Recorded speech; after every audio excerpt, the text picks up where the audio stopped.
Beneath the golden sands of Egypt lies a world not fully understood. A civilization that built monuments so precise, so impossibly grand that even with all our modern knowledge, we still cannot fully explain how or why they were made. The more we uncover, the more elusive the truth becomes. What ancient knowledge has been lost beneath the shifting desert winds? What secrets are still sealed behind walls of stone, hidden in hieroglyphs, or buried in tombs that time forgot? Why was the Great Pyramid aligned with such astronomical precision? Who lies in the tomb that was never found? What strange force compelled entire cities to vanish without a trace? For every answer Egypt has given us, 100 more questions rise from the dust. This isn't just history, it's a puzzle. A story half told and the pieces still missing may change everything we thought we knew about the ancient world. So sit back, relax, and let's dive deep into the shadows of the Nile, where mystery lingers in every stone and the past refuses to stay buried. Deep within the ancient sandstone walls of the Temple of Seti, the one in the sacred city of Abydos, lies a detail so small that it's often missed by the casual visitor. And yet it may be one of the most perplexing carvings in all of Egypt. The temple built over 3,000 years ago to honour the memory of Seti Thurin, father of the famed Ramesses the Great, is a place heavy with silence. Columns rise like stone sentinels, hieroglyphs whisper through time. And in a high ceiling beam near the hypostyle hall, something strange catches the eye. Among the rows of traditional symbols etched into the lintel, banks, falcons, royal carts, there is a cluster of carvings that seem distinctly out of place. Shapes that to the modern eye resemble helicopters, submarines, and aircraft with swept wings. Not abstract or symbolic, but unmistakably mechanical, detailed, proportional, and eerily familiar. These are the so-called Abydos flying machines. How could such imagery appear in a temple carved more than 3,000 years ago? Could it be coincidence, illusion, or something else entirely? The official explanation is grounded in the complexities of hieroglyphic evolution. Over centuries, temples were reused and inscriptions often overwritten.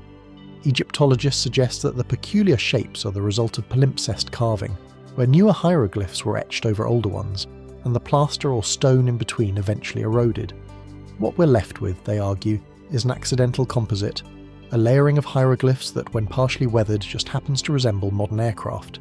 It's an elegant solution, logical, technical. But then again, the lines are so crisp, the proportions so specific, the resemblance so striking that even seasoned researchers find themselves pausing in thought.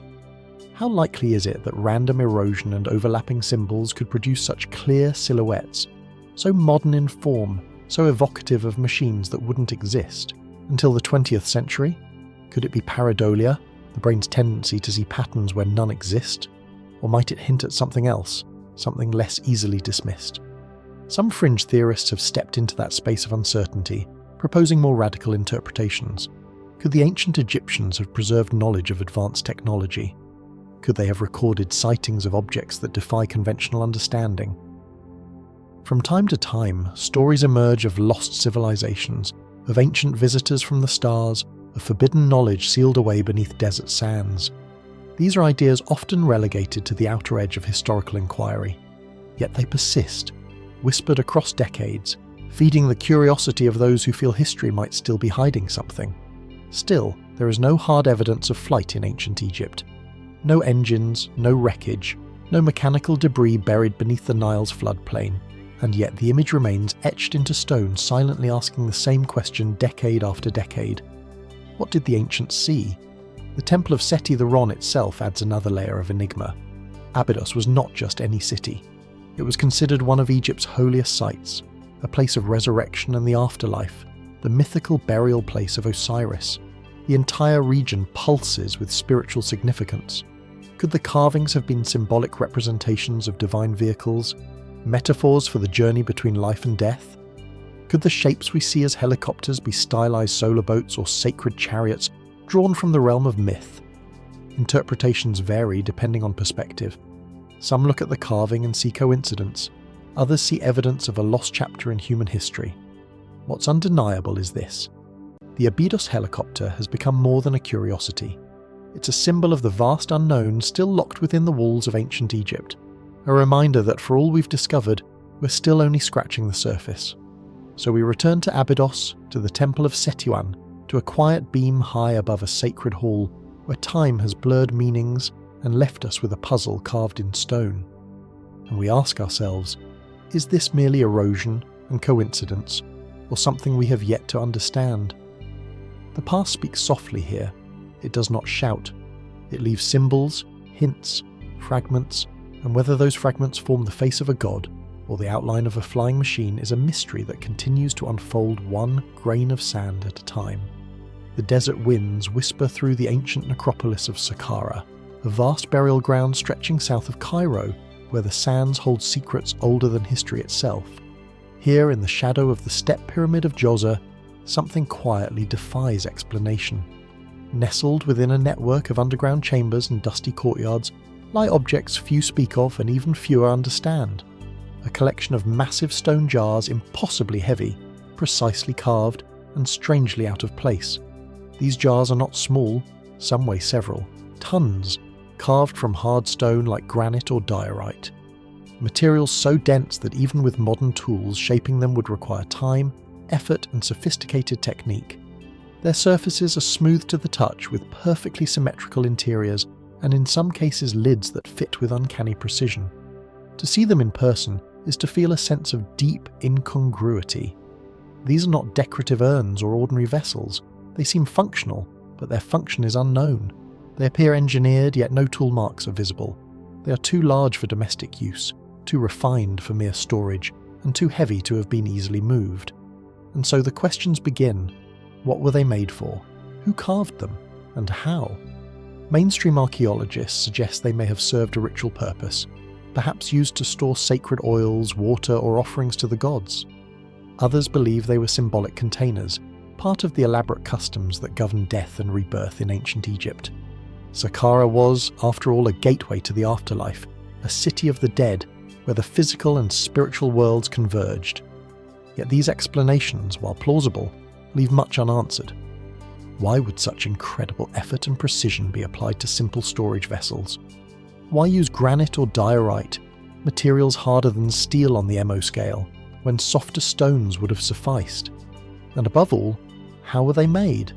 Inscriptions are few, the jars are rarely marked, offering no direct clues to their origin. Some appear in underground galleries believed to date back over 4,000 years, placing them in the early dynastic or Old Kingdom periods. And yet, the level of precision seems to outpace the conventional tools of the time. Copper chisels, dolerite pounders, and primitive lathes. Could these jars have been crafted using techniques we've lost or no longer recognise? Some engineers who have examined the symmetry and polish of these vessels raise eyebrows at the level of craftsmanship, noting tolerances and smoothness that rival modern machining. A lathe, perhaps, but where is the evidence? No ancient Egyptian machine tools have ever been found. From this silence, speculation grows. Some suggest the jars were part of a lost technological tradition, one capable of manipulating stone at a level we have yet to fully comprehend. Others go further, wondering if we are glimpsing remnants of a civilization that predates dynastic Egypt, a culture whose traces have been buried or erased by time. There are even those who whisper of ancient power sources, of sound-based shaping methods, or of knowledge handed down from forgotten origins. And yet, without firm evidence, these theories remain speculative, fringes of a narrative that continues to elude closure. What we do know is that these jars are not unique to Saqqara. Similar vessels, massive, smooth, and out of context, have been found at other sites across Egypt, in temples, in tombs, sometimes even in isolation, without a clear connection to any structure. They recur like a pattern without an explanation, a riddle carved in stone, and always the same unanswered question lingers. Why were they ceremonial objects imbued with symbolic power, part of a now lost religious rite? Or were they containers for something long since vanished, substances, energies, or objects no longer part of our world? The air in Saqqara is thick with heat and silence. The stone breathes slowly, remembering things no longer spoken aloud. The ancient jars, untouched by time, sit like silent sentinels, their purpose erased but their presence undeniable. They do not explain themselves, they do not offer clues, they simply are unmoving, unmoved, carved with purpose. But for what purpose? No one truly knows. Perhaps their mystery lies not just in what they are, but in what they represent. The vast unknown still hidden beneath Egypt's sands, a reminder that beneath every tomb, behind every sealed chamber, and within every carved vessel, there may be truths we're not yet ready or able to understand. So, we leave Saqqara for now. The sun dipping behind limestone ruins, shadows stretching long across the desert floor. The jars remain where they have always been, waiting for another eye to study them, another mind to ask the question, what did they once hold, and what knowledge might still lie sealed within their perfect silent stone? As we leave the stillness of Saqqara behind, our path leads us south along the Nile to the cliffs of Deir el-Bahari. Here, carved into the rugged limestone face of the Theban mountain, stands one of ancient Egypt's most astonishing architectural achievements, the mortuary temple of Hatshepsut. Graceful colonnades rise in perfect symmetry against the cliffside.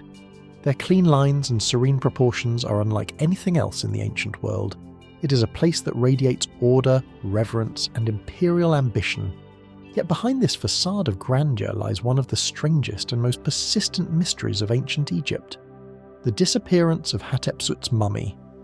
Hatshepsut was no ordinary pharaoh. She ruled Egypt for over 2 decades during the 15th century BC, one of the few women to take the title of king. She wore the ceremonial beard, used the masculine pronouns, and portrayed herself in the guise of a male ruler to legitimize her reign. Under her leadership, Egypt prospered, monuments were built, trade flourished, and peace endured. Her temple at Deir el-Bahari was a declaration of her power and legacy, intended to enshrine her memory for eternity. But eternity, it seems, had other plans. For centuries, her mummy was missing. Despite the prominence of her reign, Hatshepsut's final resting place remained uncertain. Her tomb KV-20, deep within the Valley of the Kings, was known, but when it was opened, it was found empty.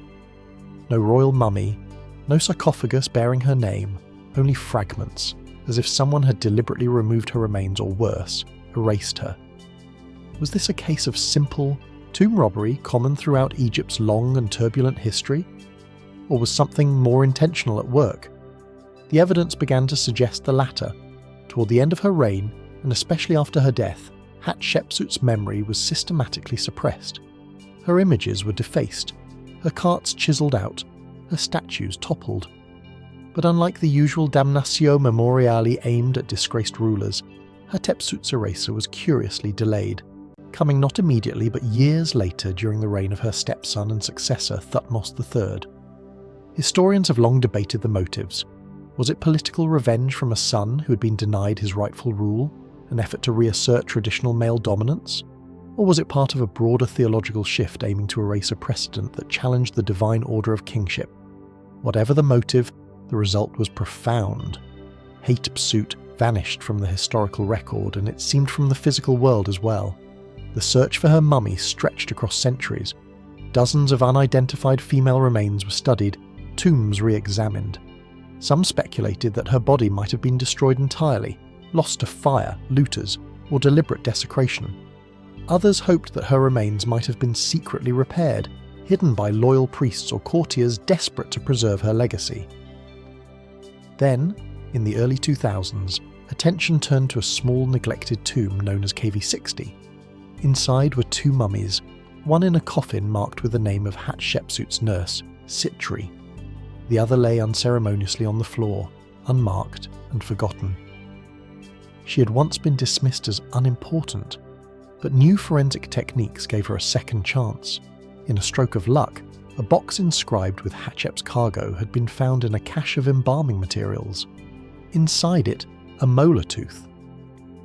When researchers compared the tooth with the CT scans of the unidentified mummy from KV-60, the fit was close enough to raise eyebrows.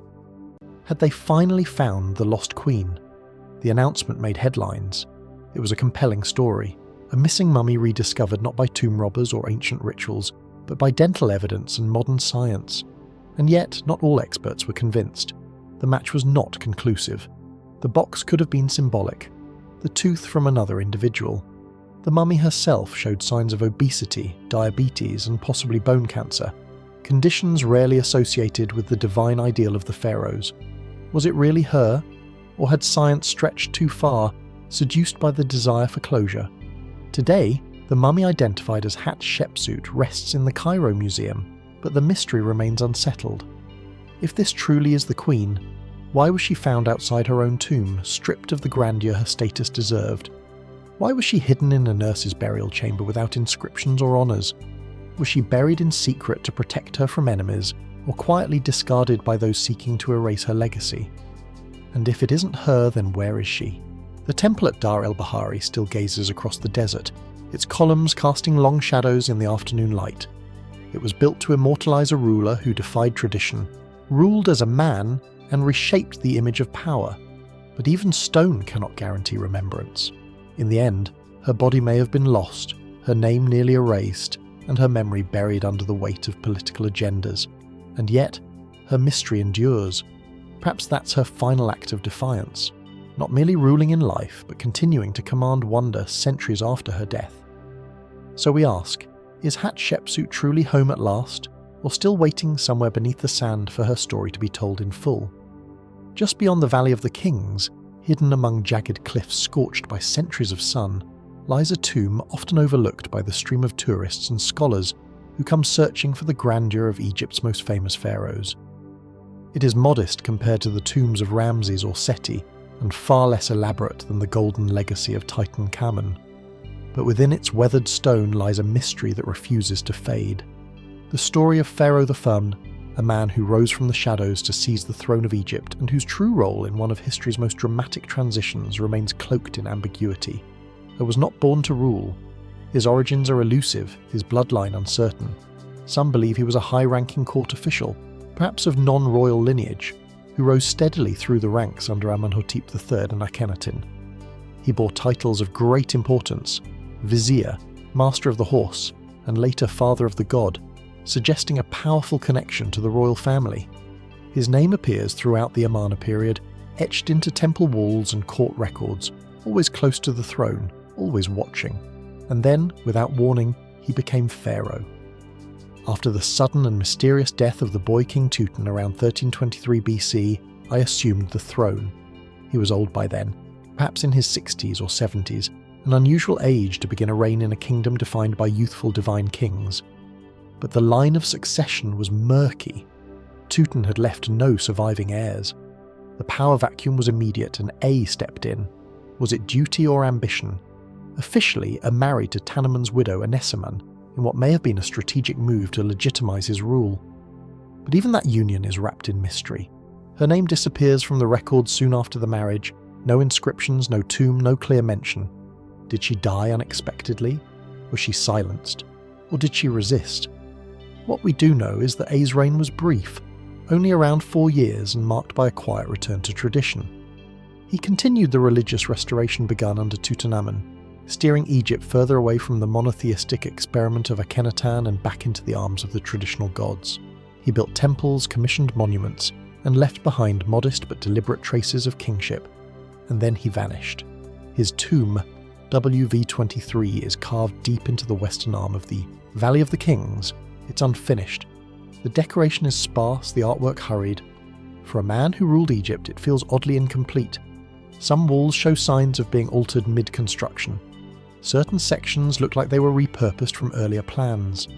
The burial chamber bears scenes of the Book of the Dead, but the quality lacks the finesse seen in the tombs of longer reigning kings. Even more curious is what or who was found inside. When British archaeologist Edward discovered the tomb in 1905, it had already been robbed in antiquity. The sarcophagus was there, but broken.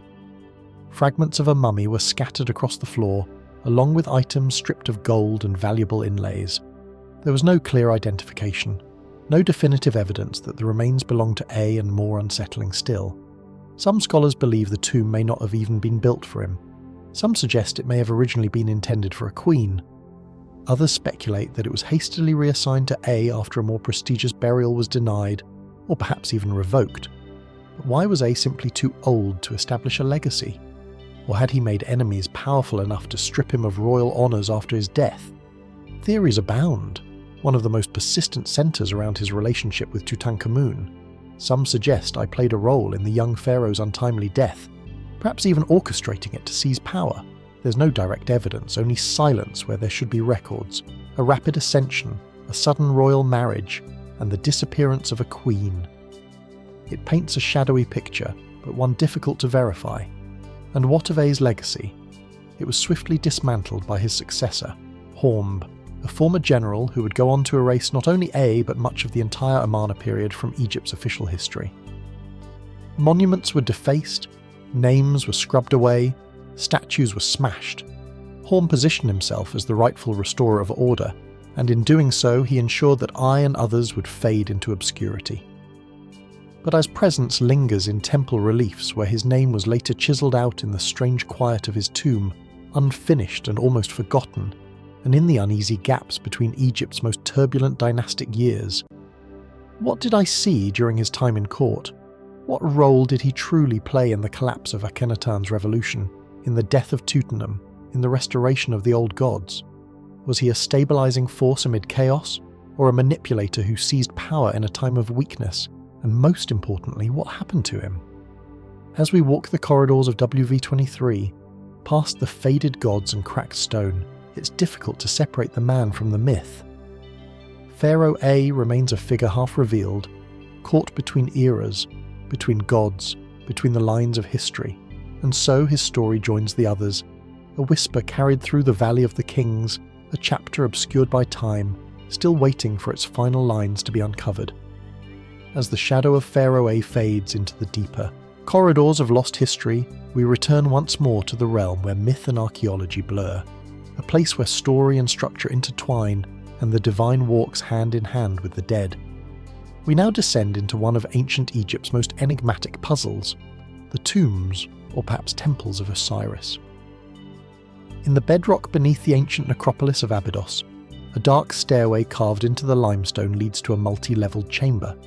The deeper one goes, the colder the air becomes, the more silent the world above seems to vanish, and at the bottom, submerged in black water and eternal stillness, lies a stone structure many believe to be the symbolic tomb of Osiris, the god of the afterlife, the lord of the dead, the one who was slain and resurrected in the earliest mythologies of Egypt.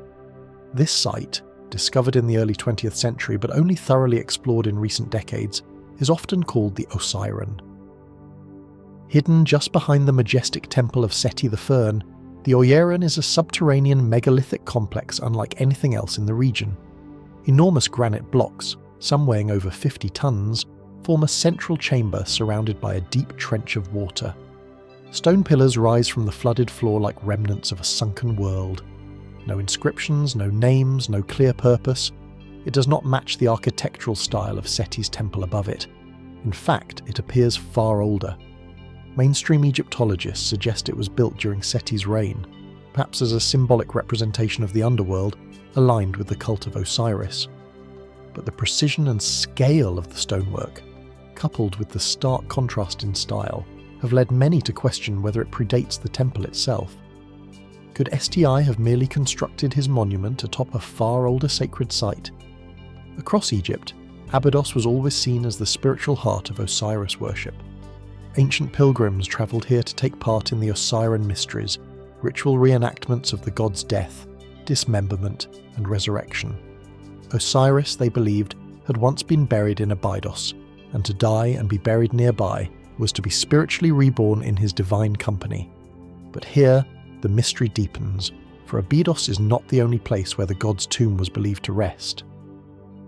Far to the north on the Giza Plateau, home to the pyramids, the Sphinx, and endless enigmas of its own, lies another subterranean chamber, largely forgotten for decades. Beneath the causeway of the Pyramid of Khafra, a deep vertical shaft plunges into the bedrock.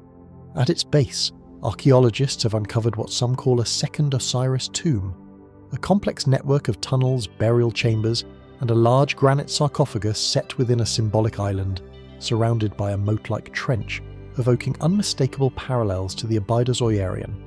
It was dubbed the Tomb of Osiris by the archaeologist who investigated it in the 1990s. While no inscriptions name the god directly, the layout and design echo the mythological descriptions of Osiris's burial in Egyptian texts, an island in a subterranean water basin symbolizing the primeval waters of creation.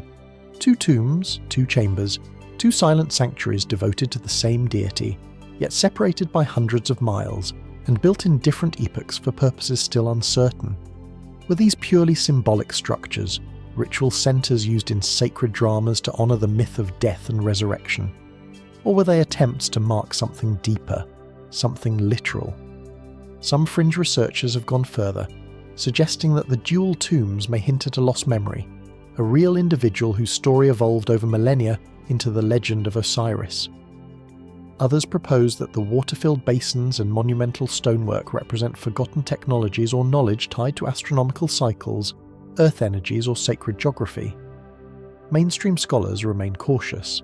The Osirian at Abydos argue that the megalithic form fits within the broader symbolic landscape of Seti's religious reforms, and the Giza tomb, they maintain, was likely a high-ranking official unfinished burial site that became mythologized over time.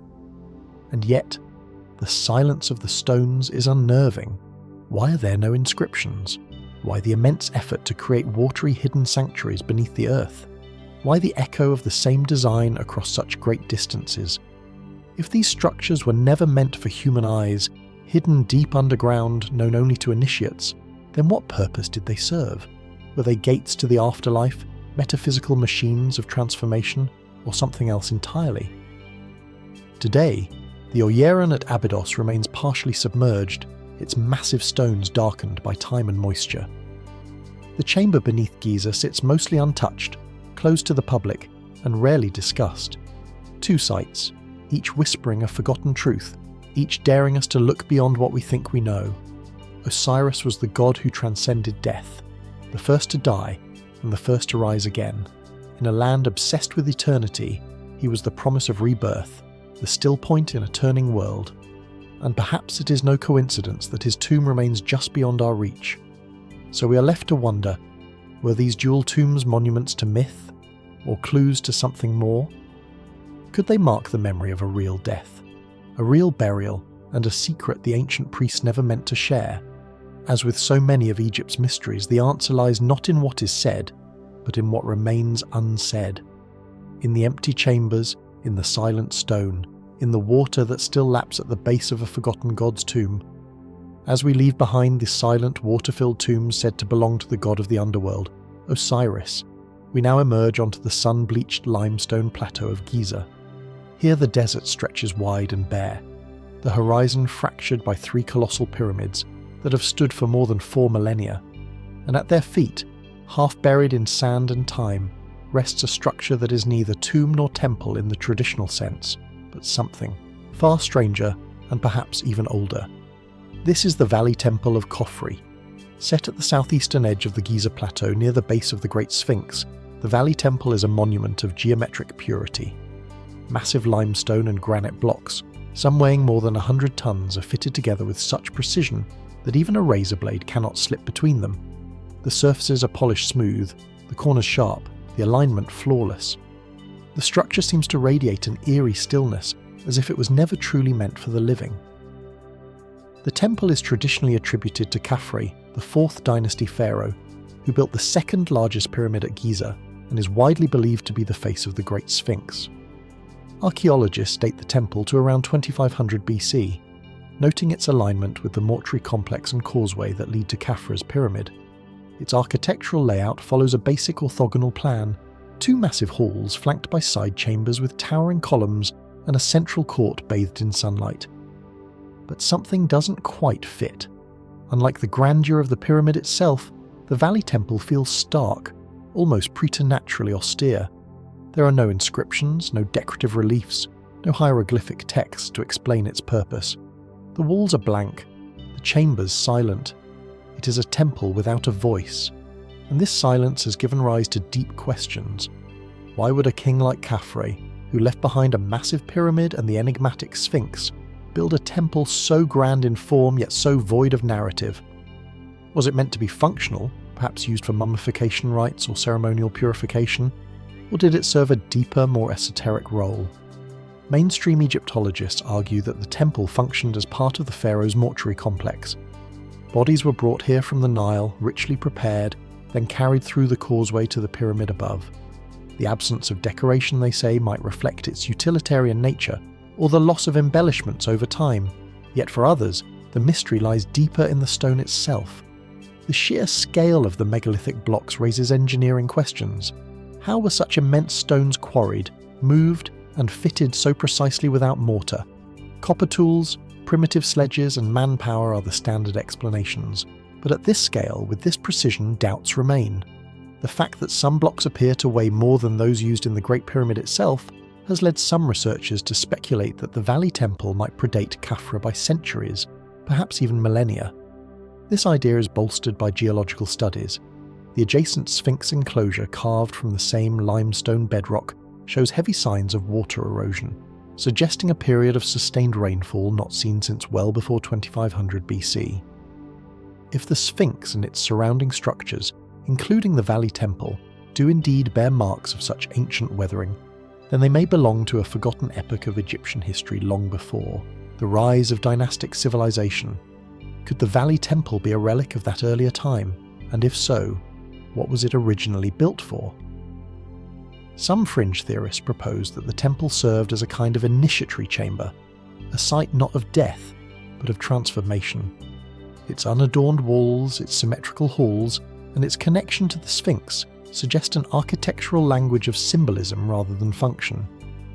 Perhaps it was designed not to tell a story, but to be a story, an embodiment of sacred geometry, cosmic alignment, or spiritual rebirth. Others see in it echoes of a lost technology, an understanding of stone, resonance, or energy that has since vanished from our historical memory. These interpretations remain speculative, but they persist because the questions remain unanswered. Why build something so precise only to leave it bare? Why invest such effort into a structure that speaks only in silence? Inside the Valley Temple, the light shifts slowly across the polished floors. Footsteps echo between granite pillars. There is a sense that time is stretched here, that this space was designed not just to endure, but to contain something, not necessarily a body, perhaps an idea. And it is this lingering ambiguity that keeps the mystery alive. The Valley Temple of Khafra stands at a crossroads between orthodox history and something less defined, between the known and the unknowable. Its stones are not broken or fallen, but whole and unmoved, as if waiting not for restoration but for understanding. So we are left to wonder, was this temple truly Khafra's creation, or did he inherit it from a deeper, older tradition now buried beneath the sands? In the absence of text or tomb, in the stillness of stone, the Valley Temple holds its secrets close, and for now we can only listen. From the shadowed halls of the Valley Temple of Khafra, its stones heavy with silence, we shift our gaze upward to the sky. For while Egypt's greatest monuments were built from granite and limestone, its deepest mysteries may have been carved into time itself. Amid the desert winds and celestial rhythms, one question continues to echo through history. How did the ancient Egyptians, so early in human civilization, create a calendar of such elegance, precision, and cosmic alignment? The Egyptian calendar was unlike anything the ancient world had seen. It divided the year into 12 months of 30 days each, with 5 extra days known as the Apagamino days added to balance the cycle. It followed a 365-day solar pattern, remarkably close to our modern Gregorian year. But what's more astonishing is that when it appeared by the early Old Kingdom more than 4,500 years ago, this calendar was already in use, fully formed, structured, and intricately tied to both agriculture and the cosmos. There is no surviving record of its gradual development, no evidence of a primitive or evolving version. It simply appears as if it had been inherited fully intact. This has puzzled historians and astronomers alike. How did a civilization in 3000 BC possess such advanced understanding of solar movements, fiducial cycles, and seasonal timing?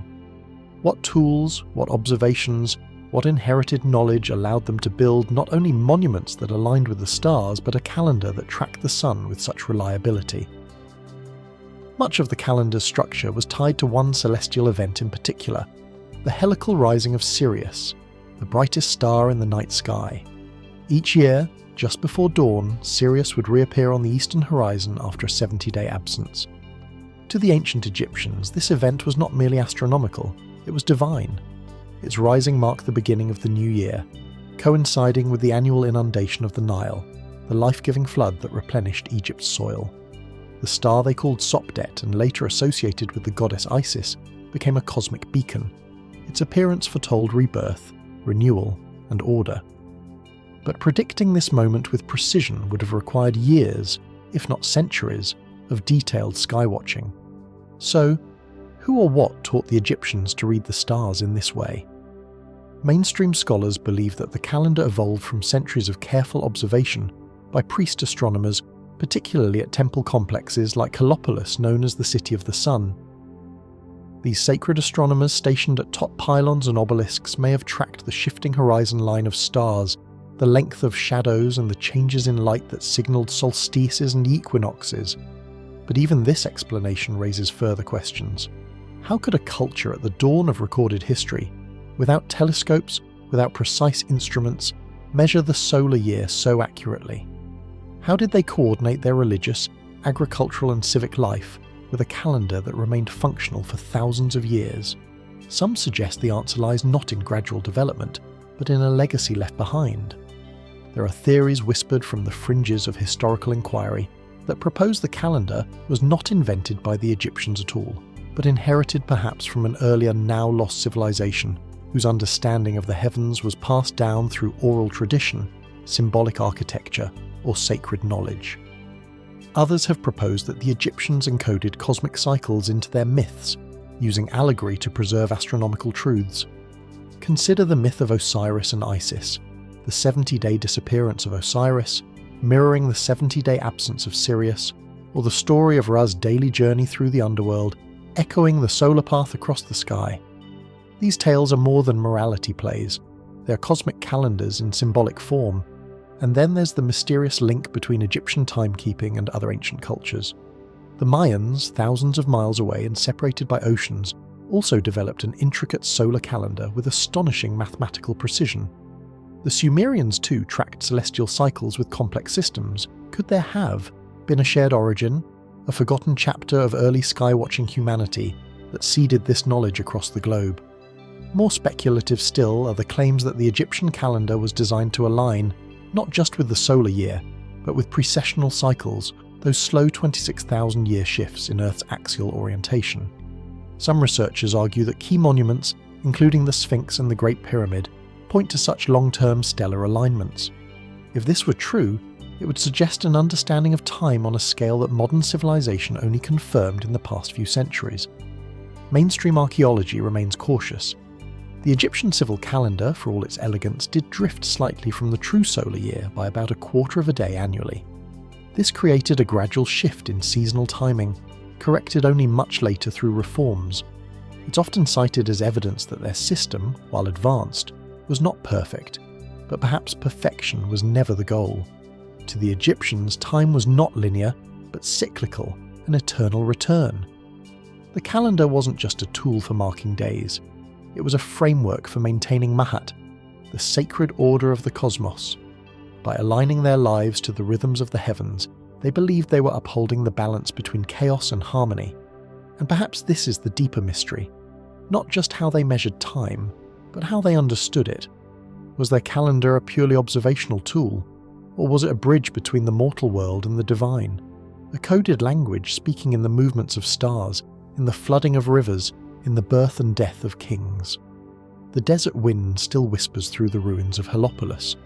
The temples are mostly gone, the pillars toppled, the obelisks scattered across continents, but in the silence, the sky remains unchanged, eternal, watching. And as we trace the paths of stars once mapped in ink and stone, we are left to ask, did the ancient Egyptians create their calendar by looking outward or by remembering something long forgotten? Perhaps time itself holds the answer. As we leave behind the stars and shadows of Egypt's celestial calendar, our path leads back to Earth, though not to the ordinary terrain of sand and stone. Instead, it brings us face to face with one of the most iconic and enigmatic monuments in all of human history. A figure carved from living rock, crouched at the edge of the Giza Plateau, staring silently eastward as the sun rises and sets year after year. The Great Sphinx of Giza. It is a sculpture of contradictions, part lion, part man, impossibly massive and yet delicately weathered. Measuring over 240 feet long and 66 feet high, it is among the largest monolithic statues in the world. But despite its scale and fame, one central question has never been conclusively answered. Whose face does the Sphinx wear? At first glance, the mainstream answer appears straightforward.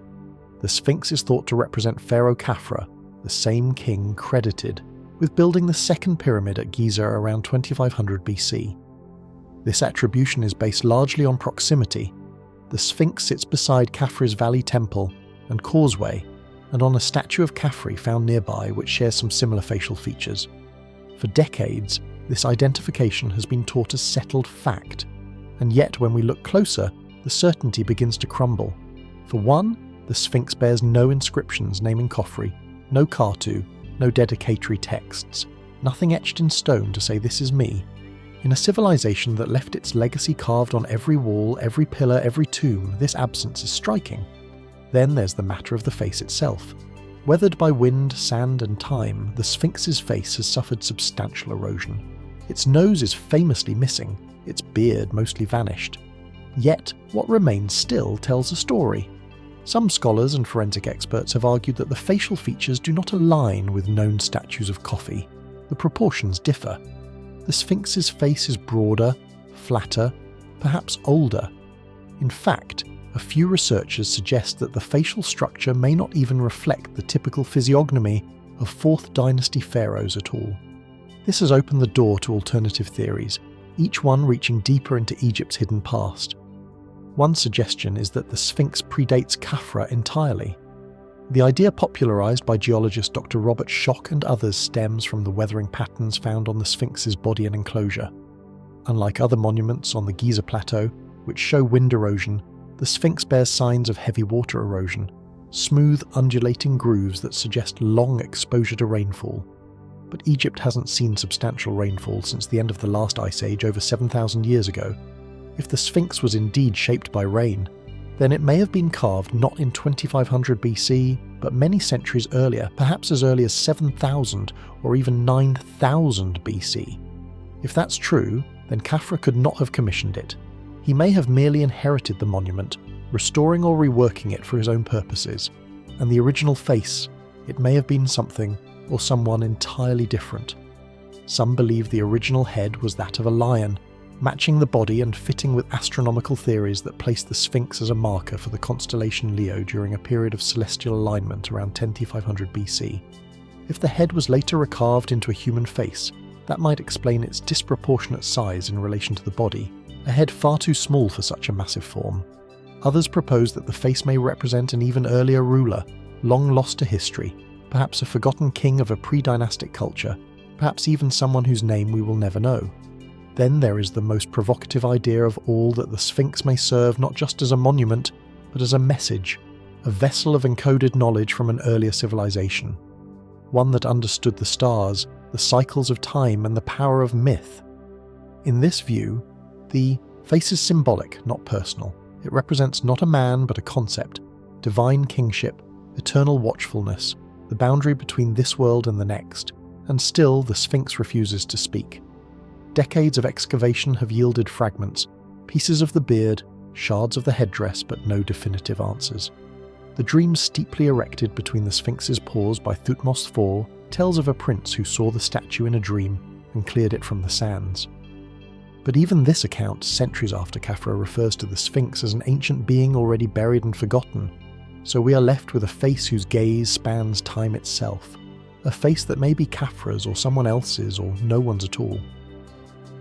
Beneath the weathered contours and missing nose lies a riddle as vast as the desert around it. Was the Sphinx carved in a single age or reworked across millennia? Was it a monument of kings or of gods? And most haunting of all, what knowledge has it watched slip away with the sands? As the sun rises behind the Sphinx and casts its first light across the plateau, it catches the edges of this ancient face, silent, eroded, unresolved. And so the question remains, who or what is the Great Sphinx truly meant to represent? Perhaps the answer lies not in stone, but in what was never written. As we turn away from the gaze of the Great Sphinx, its identity eroded by time, its meaning forever open to interpretation, we journey north along the edge of the Western Desert to a place few tourists visit. Beyond the familiar monuments of Giza, past the polished limestone blocks of Khafra and the towering grandeur of Khufu's Great Pyramid, lies a windswept plateau shrouded in dust and silence. Here, amid the crumbled remains of once great structures, sits a lesser-known site that raises more questions than it answers. The ruins of the lost pyramid of Djedefre. The site is called Abu Rash. To the untrained eye, there is little to see, just scattered blocks, half-buried shafts, and a rise of rock that appears more like a quarry than a royal tomb. And yet, this was once the chosen burial site of a pharaoh. Djedefre, the son of Khufu, reigned for a brief and poorly documented period during Egypt's 4th dynasty, around 2560 BC. He was the immediate successor to the builder of the Great Pyramid, and yet, instead of continuing the family legacy at Giza, he made a striking choice to build his pyramid elsewhere. Why? Abu Rawash sits roughly 8 kilometers north of Giza on higher ground, with a commanding view of the Nile Valley. It is a place of isolation and exposure, more difficult to access and far more difficult to build upon. The limestone bedrock is uneven, the terrain harsh, and yet, Djedefre selected this windswept plateau for what would have been one of the most ambitious projects of his time. A pyramid that, according to some scholars, may have rivaled the Great Pyramid in scale and height. But the pyramid was never completed, or if it was, it didn't survive. What remains today is a complex puzzle. Fragmented foundations, abandoned granite casing blocks, and deep-cut shafts filled with rubble and time. The structure itself appears violently dismantled. For centuries it was assumed that Djedefre's pyramid was simply unfinished, abandoned due to the king's short reign or logistical setbacks. But recent excavations have revealed signs that the pyramid was completed only to be deliberately destroyed stone by stone. But by whom and why? Some believe the damage was caused in antiquity, perhaps by successors who sought to erase Djedefre's memory. Others argue the destruction came much later during the Roman period, when pyramid blocks were scavenged for local construction. Yet the scale of the damage, its thoroughness, its apparent focus, has led some researchers to suspect something more purposeful. Was this an act of political vengeance, a dynastic cleansing, or was Jade's pyramid targeted for reasons we no longer understand? Djedefre himself is a figure shrouded in contradiction. Unlike his father, Khufu, who was aligned with the solar cult of Ra, but still bore the traditional Horus names, Djedefre took a step further, declaring himself son of Ra, the first pharaoh to formally link his kingship to the sun god in his royal title. Some historians interpret this as the beginning of a religious shift, one that would eventually culminate generations later in the radical monotheism of Akhenaten. Was Djedefre attempting to redefine kingship? Was his decision to leave Giza a symbolic break from tradition, an assertion of a new divine identity? If so, it may have created enemies among those who viewed the royal necropolis as sacred, untouchable ground. The physical remnants of his pyramid offer further intrigue. Granite blocks, massive and finely dressed, were found strewn across the site, some bearing signs of advanced cutting techniques.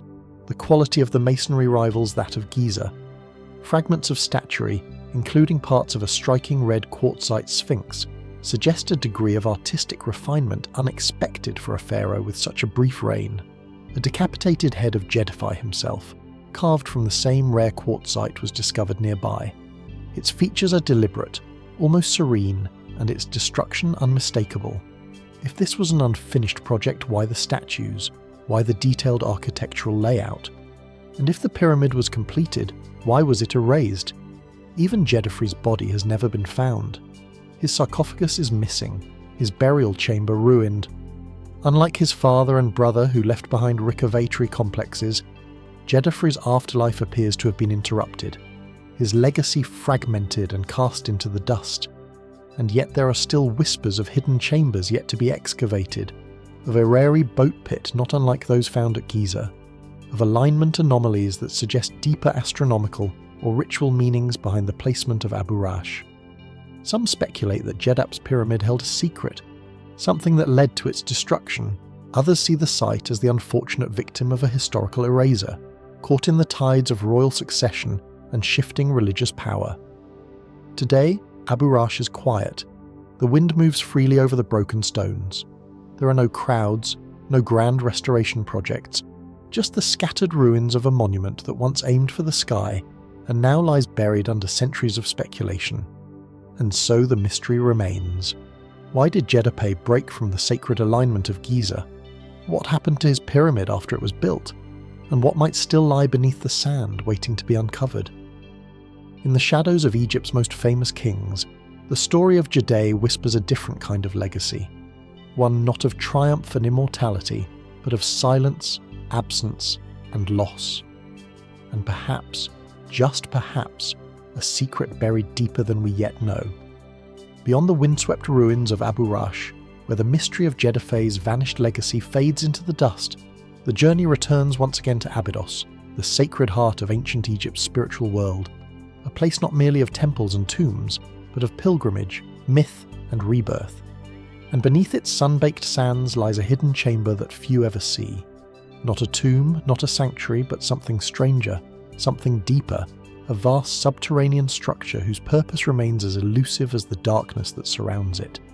It is known simply as the Osiren. Discovered in the early 20th century behind the Grand Mortuary Temple of Seti the Re, the Osiren lies sunken deep into the ground, its massive stone blocks submerged in groundwater, its chambers echoing with silence. At first glance, it appears out of place. Unlike the elegant, delicately carved reliefs of Seti's temple above, the onion is built of Cyclopean masonry, megalithic stones weighing up to 60 tons, fitted with such precision that no mortar was needed. Smooth granite pillars rise from a central island, encircled by a trench that now holds water, giving the appearance of a flooded ceremonial pool. Staircases descend into the gloom, corridors lead nowhere. The air is damp, still and heavy with age. Mainstream Egyptologists generally accept that the Osiren was built during the reign of Seti Therm in the 13th century BC, perhaps as a symbolic tomb for the god Osiris, meant to represent the underworld. Its placement directly behind Seti's temple supports this interpretation. Inscriptions on the upper walls and fragments of painted reliefs suggest some degree of dynastic connection. And yet, the structure beneath seems older, much older. Nothing about the Oyon's architecture matches the stylistic norms of the New Kingdom.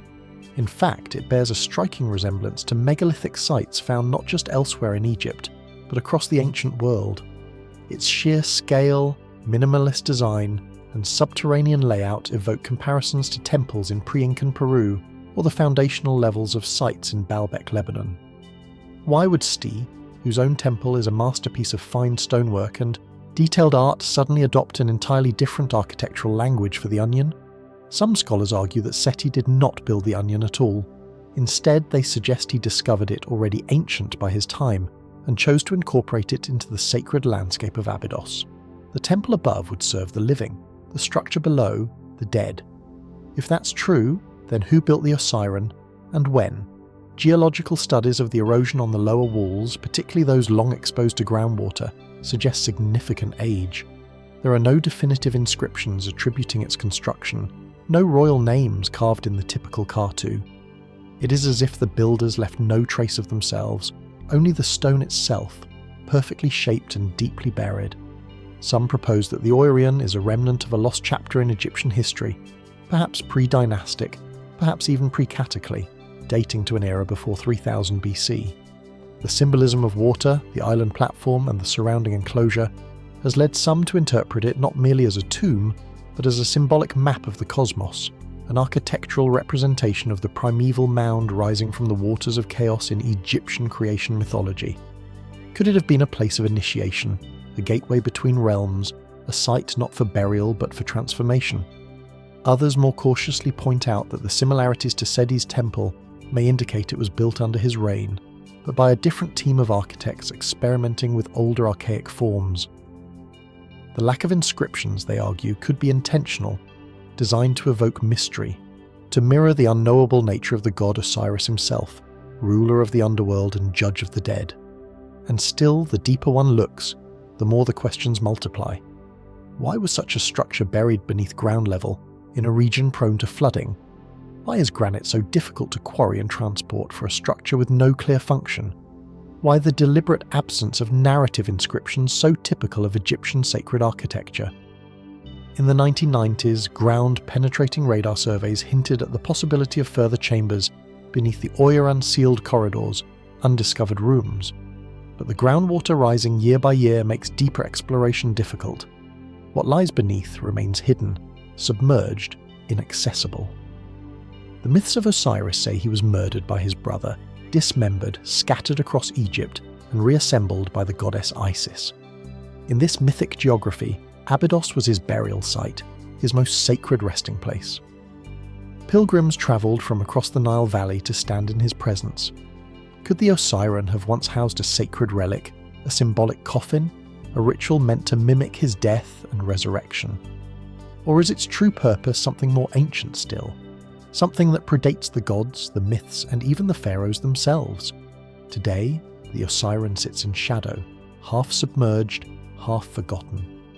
Few visitors make their way to its flooded heart. The air is cool and damp. The stones are still and the silence is not empty. It feels watchful, as though the structure remembers something we have forgotten. So we ask, was the Osiris a symbolic tomb, a remnant of an earlier civilization, a portal between myth and memory? The answers, like the water that laps at its hidden walls, remain just out of reach.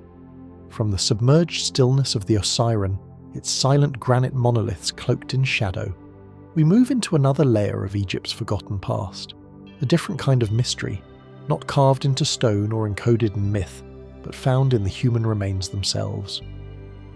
Deep within burial chambers across ancient Egypt, archaeologists have uncovered something both subtle and unsettling. Human skulls elongated far beyond normal proportions, smooth, tapered, and unnaturally stretched bones that seem to defy typical human anatomy. What are we looking at? And why does their presence echo across different regions, different time periods, and even different continents? The phenomenon is known as cranial elongation, or artificial cranial deformation. It's a practice that has been observed not only in Egypt, but in cultures as diverse as the Paracas of Peru, the Huns of Central Asia, and certain tribes in Africa and the South Pacific. In Egypt, the most notable examples have surfaced in pre-dynastic tombs and burials dated as far back as 4000 BC. Long before the age of the pyramids, the skulls are unmistakable. Elongated at the rear, they curve smoothly upward and back, forming an elegant, almost alien silhouette. They are not the result of genetic mutation or disease. Instead, they appear to have been deliberately shaped, manipulated during infancy by binding the head with cloth or wooden boards over time, encouraging the bones to grow in a new constrained form. But the deeper mystery isn't just how they were shaped, it's why. Why would ancient people intentionally alter the natural shape of the human head? What purpose, social, spiritual, or symbolic, could have driven such a profound transformation? Mainstream scholars offer practical explanations. In many cultures, elongated skulls were seen as a sign of beauty, nobility, or divine status. The act of shaping the head may have served as a marker of identity, signalling membership in an elite class or priestly caste. In this view, cranial modification is a kind of social passport, a physical signature of belonging. In Egypt, however, the evidence is more fragmentary and more intriguing. Most of the elongated skulls found in Egyptian contexts do not appear in royal tombs or elite necropolises. Instead, they're often discovered in simpler pre-dynastic graves long before centralized kingship took hold. And yet, the appearance of these skulls seems to anticipate a recurring theme in Egyptian art and ideology. The idea that the pharaoh is not quite human, but something more, something halfway between man and god. Look closely at the art of the Amarna period, and the parallels become harder to ignore. During the reign of Akhenaten in the 14th century BC, depictions of the royal family shifted dramatically. Akhenaten himself is shown with a narrow face, long limbs, and a distinctively elongated skull. His daughters too appear with exaggerated cranial shapes, smooth, extended, almost stylized. Scholars often interpret these forms as artistic abstraction or religious symbolism. Akhenaten's theological revolution centered on the worship of the sun's distinct departure from tradition. Perhaps the imagery was meant to set the royal family apart to signify divine transformation. But what if it wasn't just symbolism? Some researchers have suggested that Akhenaten's appearance and that of his family reflects an echo of an ancient practice remembered and revived in a new spiritual form. a nod to an older, long-forgotten belief that to stretch the head was to expand the mind, to bring the individual closer to the gods, or to something that came before the gods. And here the theories become more speculative. Some fringe researchers propose that the elongated skulls in Egypt and in cultures around the world hint at contact with an unknown civilization, one not native to Earth. The idea, controversial and widely dismissed by academia, suggests that the deliberate reshaping of skulls was an attempt to emulate these mysterious beings, to look more like them, whatever they were. Others suggest the practice was rooted not in contact but in memory, a dim cultural echo of an ancient time when elongated skulls were natural, not artificial, a time now buried beneath layers of myth and sand. Yet even without invoking lost civilizations or extraterrestrial influences, the skulls remain deeply puzzling. Why did so many ancient peoples separated by oceans and continents engage in such a specific and extreme form of body modification? Was it a coincidence of cultural expression? A universal human urge to reach beyond the physical? Or does it speak to something deeper, an instinctual connection between the shape of the head and the perception of wisdom, power, or transcendence? And in Egypt specifically, why do we find elongated skulls at the very dawn of its civilization, only to see them vanish as dynastic power consolidates? What changed? Was the practice suppressed, ritualized, or absorbed into other forms of cultural expression? Today, most of the skulls rest in museum storage, catalogued, measured, but largely forgotten. Few visitors ever see them. Few exhibits ever mention them. They do not fit neatly into the linear narrative of pharaohs and pyramids, but they remain silent skeletal anomalies that raise questions the written texts do not answer. Perhaps the mystery of these skulls lies not in science or myth alone, but in the tension between the two. A practice born of belief or memory, a transformation of the human body in pursuit of something beyond. So we ask, were the elongated skulls of ancient Egypt a mark of devotion, of identity, of forgotten heritage, or are they the last physical trace of a story we've only just begun to remember? From the unsettling silence of elongated skulls buried in the sands of Egypt's deep past, our journey now moves toward the waning light of a once mighty empire, toward a moment not of birth or innovation, but of something quietly vanishing. A name fades from inscriptions, a bloodline ends without clarity. And the golden thread of royal succession begins to unravel.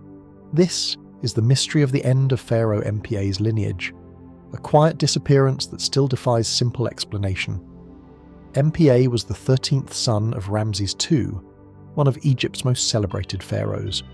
He ascended the throne late in life after outliving his many royal brothers and reigned during a time of growing instability. The 13th century BC was no longer the Egypt of boundless construction and military conquest. It was an age marked by droughts, foreign threats, and slow internal decline. Yet Empa held the throne for nearly a decade, maintaining order and legacy in the twilight of Egypt's imperial might. His tomb in the Valley of the Kings, KV8, is imposing but incomplete. Its corridors stretch deep into the earth, the walls are carved with traditional texts, yet many of the chambers were never finished. His sarcophagus, a grand multi-layered structure, now lies broken, its pieces scattered in modern museums. And although his mummy was eventually discovered, buried in a royal cache at Deir el-Bahari, the story it tells is strangely silent. Most pharaohs, even those who ruled for brief periods, were followed by sons or relatives who continued their legacy. But after MPA's death, the record became murky. His direct line, if it continued at all, seems to have vanished. Who succeeded him is still a matter of debate. Some sources name Seti, believed by many to be his son. Others suggest that Seti II may have been a distant relative or even an opportunistic usurper. The line of succession becomes contested, the political scene unstable, and Egypt enters a period of internal rivalry and dynastic fragmentation. Why? What happened in the final years of MPA's reign that led to such uncertainty? Was there a crisis of legitimacy, an assassination, a plague, or did something more complex unfold behind the scenes of official record-keeping? One curious element is a figure named Amun-Mi, a shadowy pharaoh who appears suddenly in the historical record, overlapping chronologically with Seti II. Some scholars believe he may have been a rival claimant to the throne, perhaps a son of Emperor from a different queen. Others argue that he was an unrelated noble who seized power during a moment of weakness. His monuments are few and often later defaced. His tomb KV-10 was started but never finished. His mummy has never been found. It is possible that Man-Messer's rise and the quick erasure of his name reflects a hidden power struggle within MPA's own household. If so, then the end of MPA's lineage may have been less a matter of fate and more the result of palace intrigue. Royal families in Egypt were often fractured by rival queens, half-brothers, and complex lines of inheritance. Could one such rivalry have turned fatal? Another possibility lies beyond the palace walls. Burna's reign was marked by significant external threats. His famous victory stele, now housed in the Cairo Museum, records a military campaign in Canaan and contains the first known written mention of a people called Israel.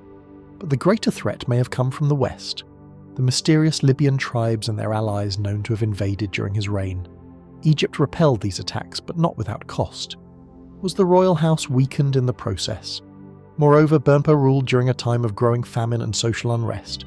Climate studies suggest that prolonged drought may have affected Egypt during this era, reducing the Nile floods and threatening agricultural output. Famines destabilize empires.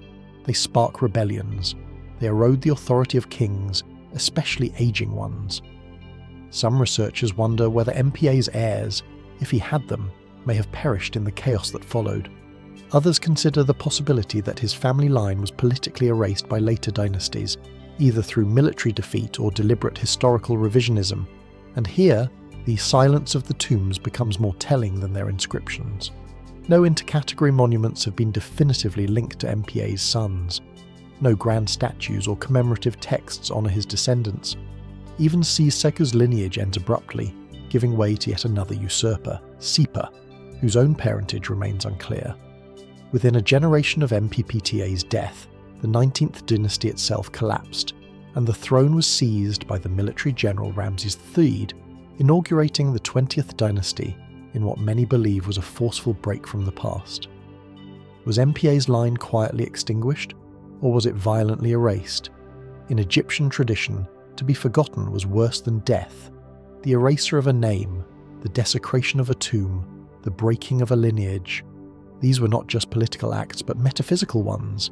They severed the connection between the living and the afterlife. They denied the soul its place among the stars, and perhaps this is the greatest mystery of all. Not just how a dynasty ended, but why it was allowed to vanish without a memorial. No grand texts mourn MPA's legacy. No clear heirs claim his mantle. Just silence chiselled into the stone corridors of unfinished tombs and half-erased carts. So we ask, what really happened to the MPTA's descendants? Were they victims of succession, of conspiracy, or of something darker still? The answers remain buried, perhaps beneath the dust of the Valley of the Kings, or within a yet unopened tomb, waiting quietly for the light of discovery. As the royal bloodlines of Merpa quietly dissolve into the shadows of forgotten history, we now turn our attention further back, far beyond the dynasties, before the pharaohs, before the hieroglyphs were etched into stone. We descend into the sands of time to an era where Egypt had no pyramids, no temples, no kings. And yet, even in this prehistoric silence, something remarkable emerges. Carefully preserved human remains wrapped not in grandeur but in mystery. We are in the Nile Valley near the edge of the desert where the dunes begin to rise, where burial pits from over 6,000 years ago have yielded some of the oldest mummified bodies ever discovered in Egypt. These are not the gilded, resin-coated mummies of the New Kingdom.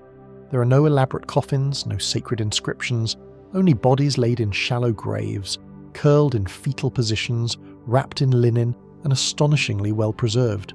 They predate the dynastic era by centuries, some by more than a millennium, and yet the preservation of skin, hair, and even internal organs rivals that of later royal mummies.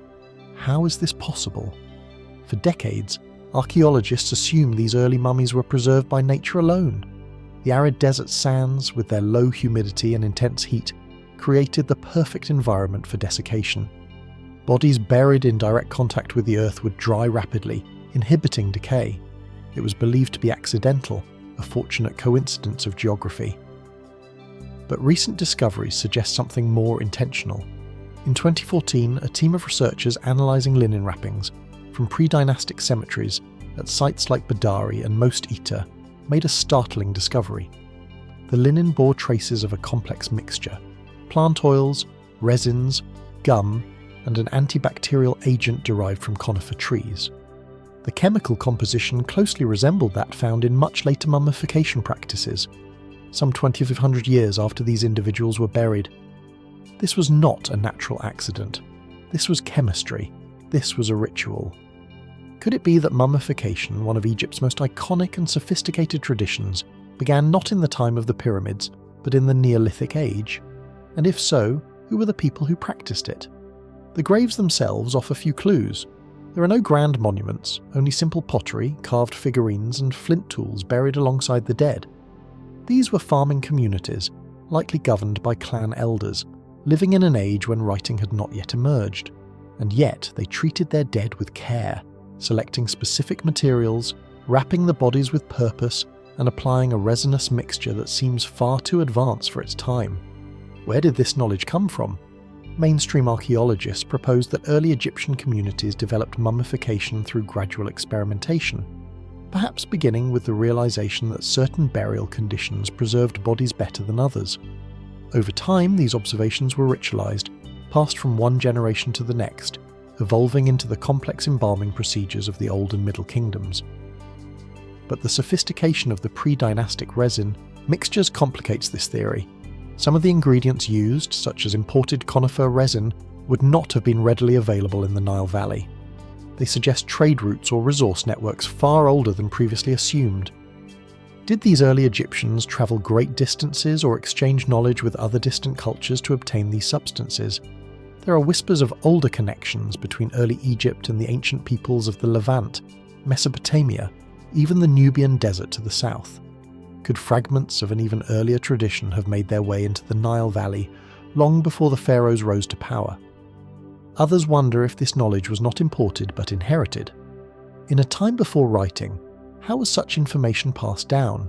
Through oral tradition, through ritual? Could this practice be a surviving remnant of a much earlier worldview? One that saw death not as an end, but as a transformation requiring preparation, preservation, and care? More speculative still are the theories that suggest pre-dynastic mummification was part of a lost spiritual system, an esoteric tradition deeply attuned to the cycles of life, death, and rebirth. These early burials often place the dead in fetal position, facing west, the direction of the setting sun. The symbolism is subtle but powerful. It speaks of a belief in the afterlife long before Osiris or Ra were named. Were these people anticipating something greater, laying the spiritual and ritual groundwork for the grand civilization that would follow, or were they preserving something because they believed the body still held power beyond death? To this day, pre-dynastic mummies remain rare. Most were destroyed by time, erosion, or looting. Those that survive are fragile, difficult to date, and often lacking context. And yet, they remain silent testaments to a mystery buried deeper than dynastic memory. A mystery that suggests that Egypt's mastery of death may not have begun in gilded tombs, but in quiet sands under starlit skies thousands of years before the first pyramid rose. So we ask, were these early mummifiers merely experimenting or reviving something older, something passed down from a forgotten chapter of human history? And if this knowledge existed before kings and kingdoms, then what else might have once lived in the silence before Egypt's recorded story begins? From the fragile linen wrappings of pre-dynastic graves, where silent hands first practiced the art of mummification, we now emerge onto a windswept plateau that once echoed with the sounds of chisels and sacred chants. Here, on the edge of the desert south of modern-day Cairo, lies one of the most ancient and layered burial grounds in all of Egypt, a place where time seems to fold in on itself, and where every stone whispers a different story. This is Saqqara, and at its heart the mysterious expanse known as the Mustaba Fields. Spread across the necropolis like low stone islands jutting from a sea of sand. The Mustaba's flat-roofed rectangular tombs with sloping sides dot the landscape in quiet rows. At first glance they may seem simple, modest compared to the pyramids, unassuming beside the towering step pyramid of Djoser that dominates the horizon. But within these structures lies a profound enigma. one that predates the grandeur of kings and perhaps even helped lay the foundation for Egypt's monumental age.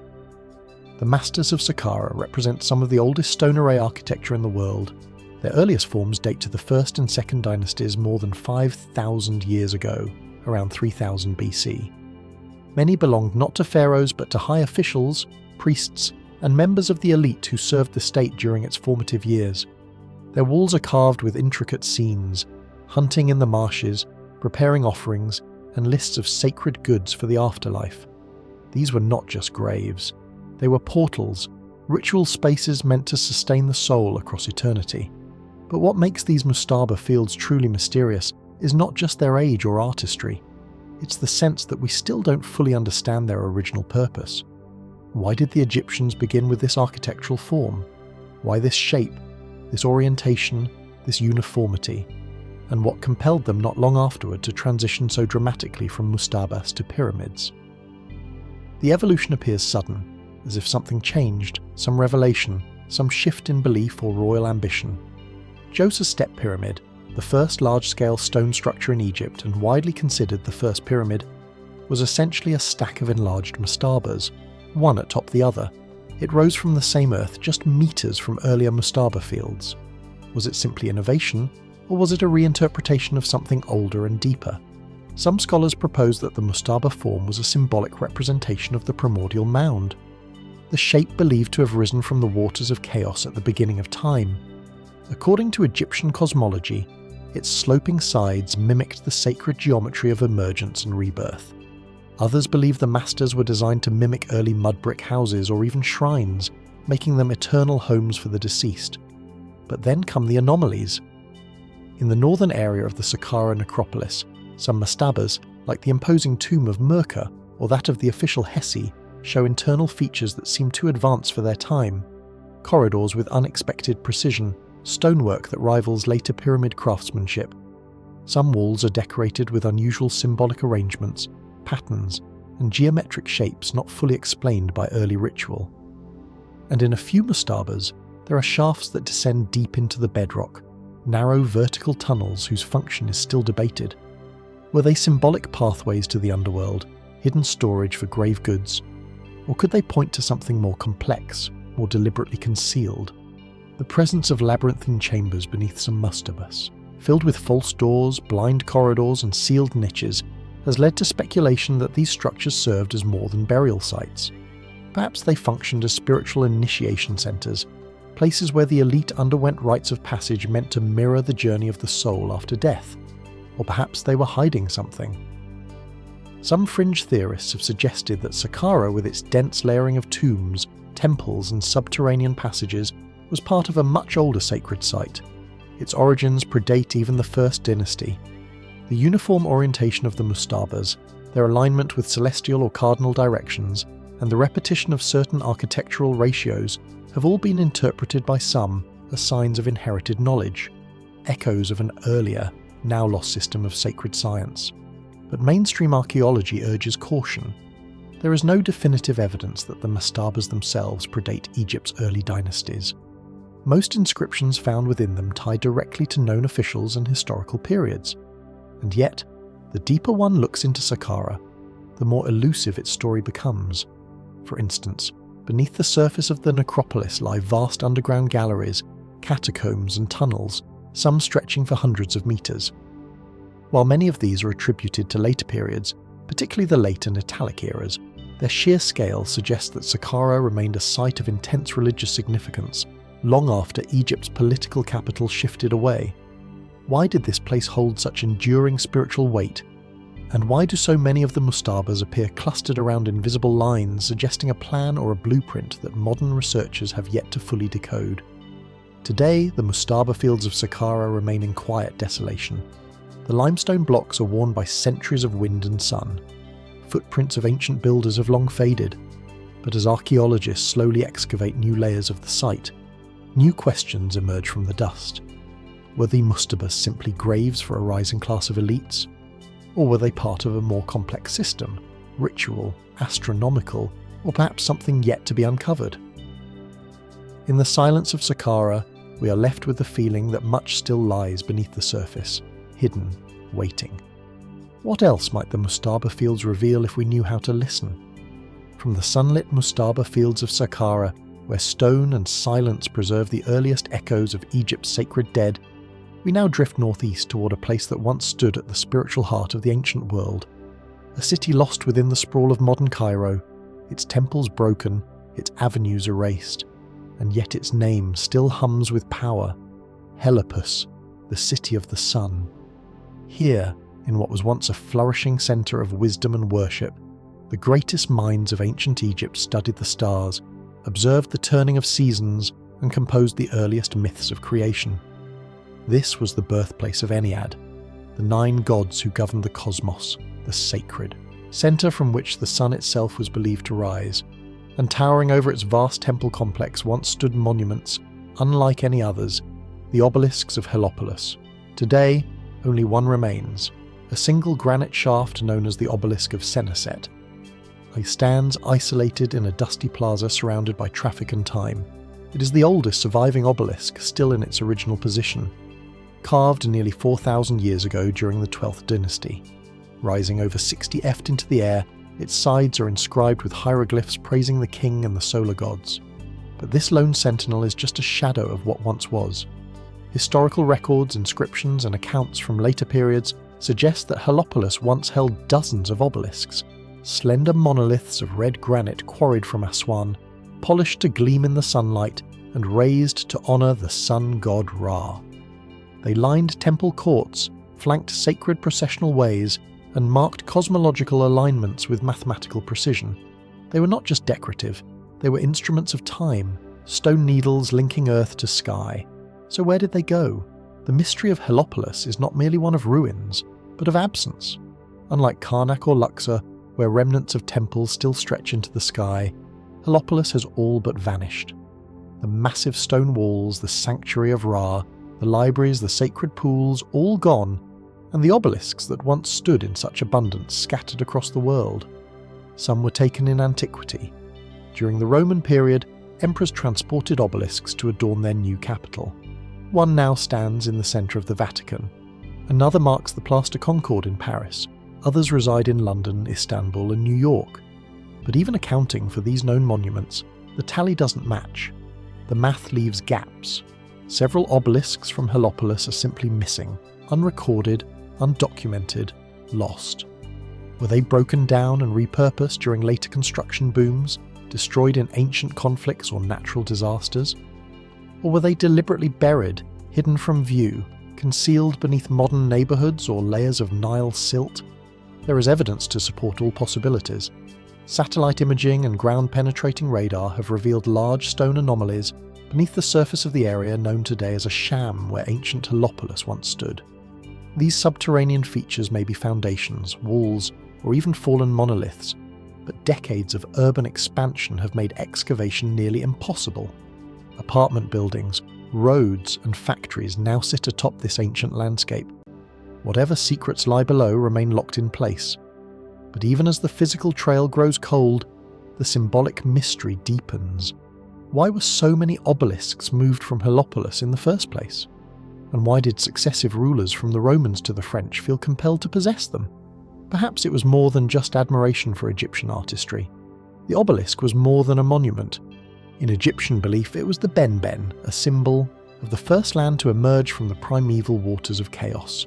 It represented creation, stability, and the enduring power of the sun. To place an obelisk in one city was to import a fragment of divine order, a cosmic anchor. But if that's true, what was the cost of removing them from their original sacred context? Did the dispersion of Heliopolis's obelisks reflect the slow disintegration of Egypt's spiritual core?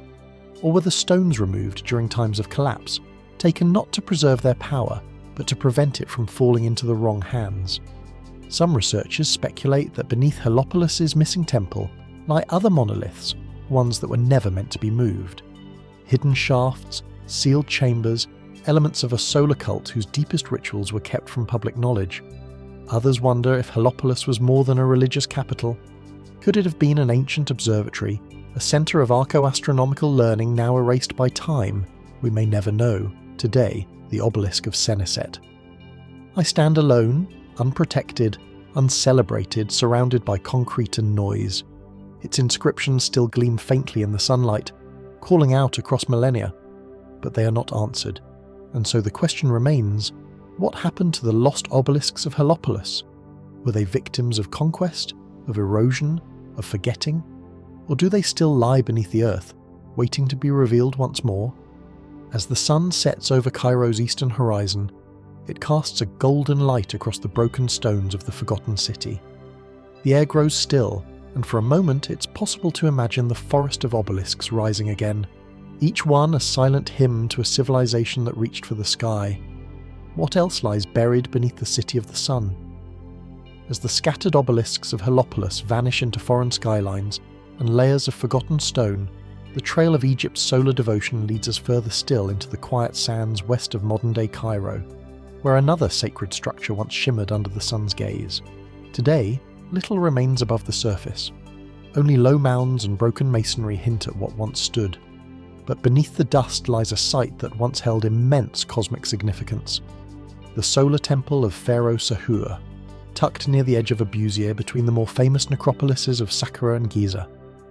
Sahur's sun temple was one of the earliest monumental expressions of a divine relationship that defined much of Egypt's ancient worldview, the pharaoh's bond with Ra, the god of the sun.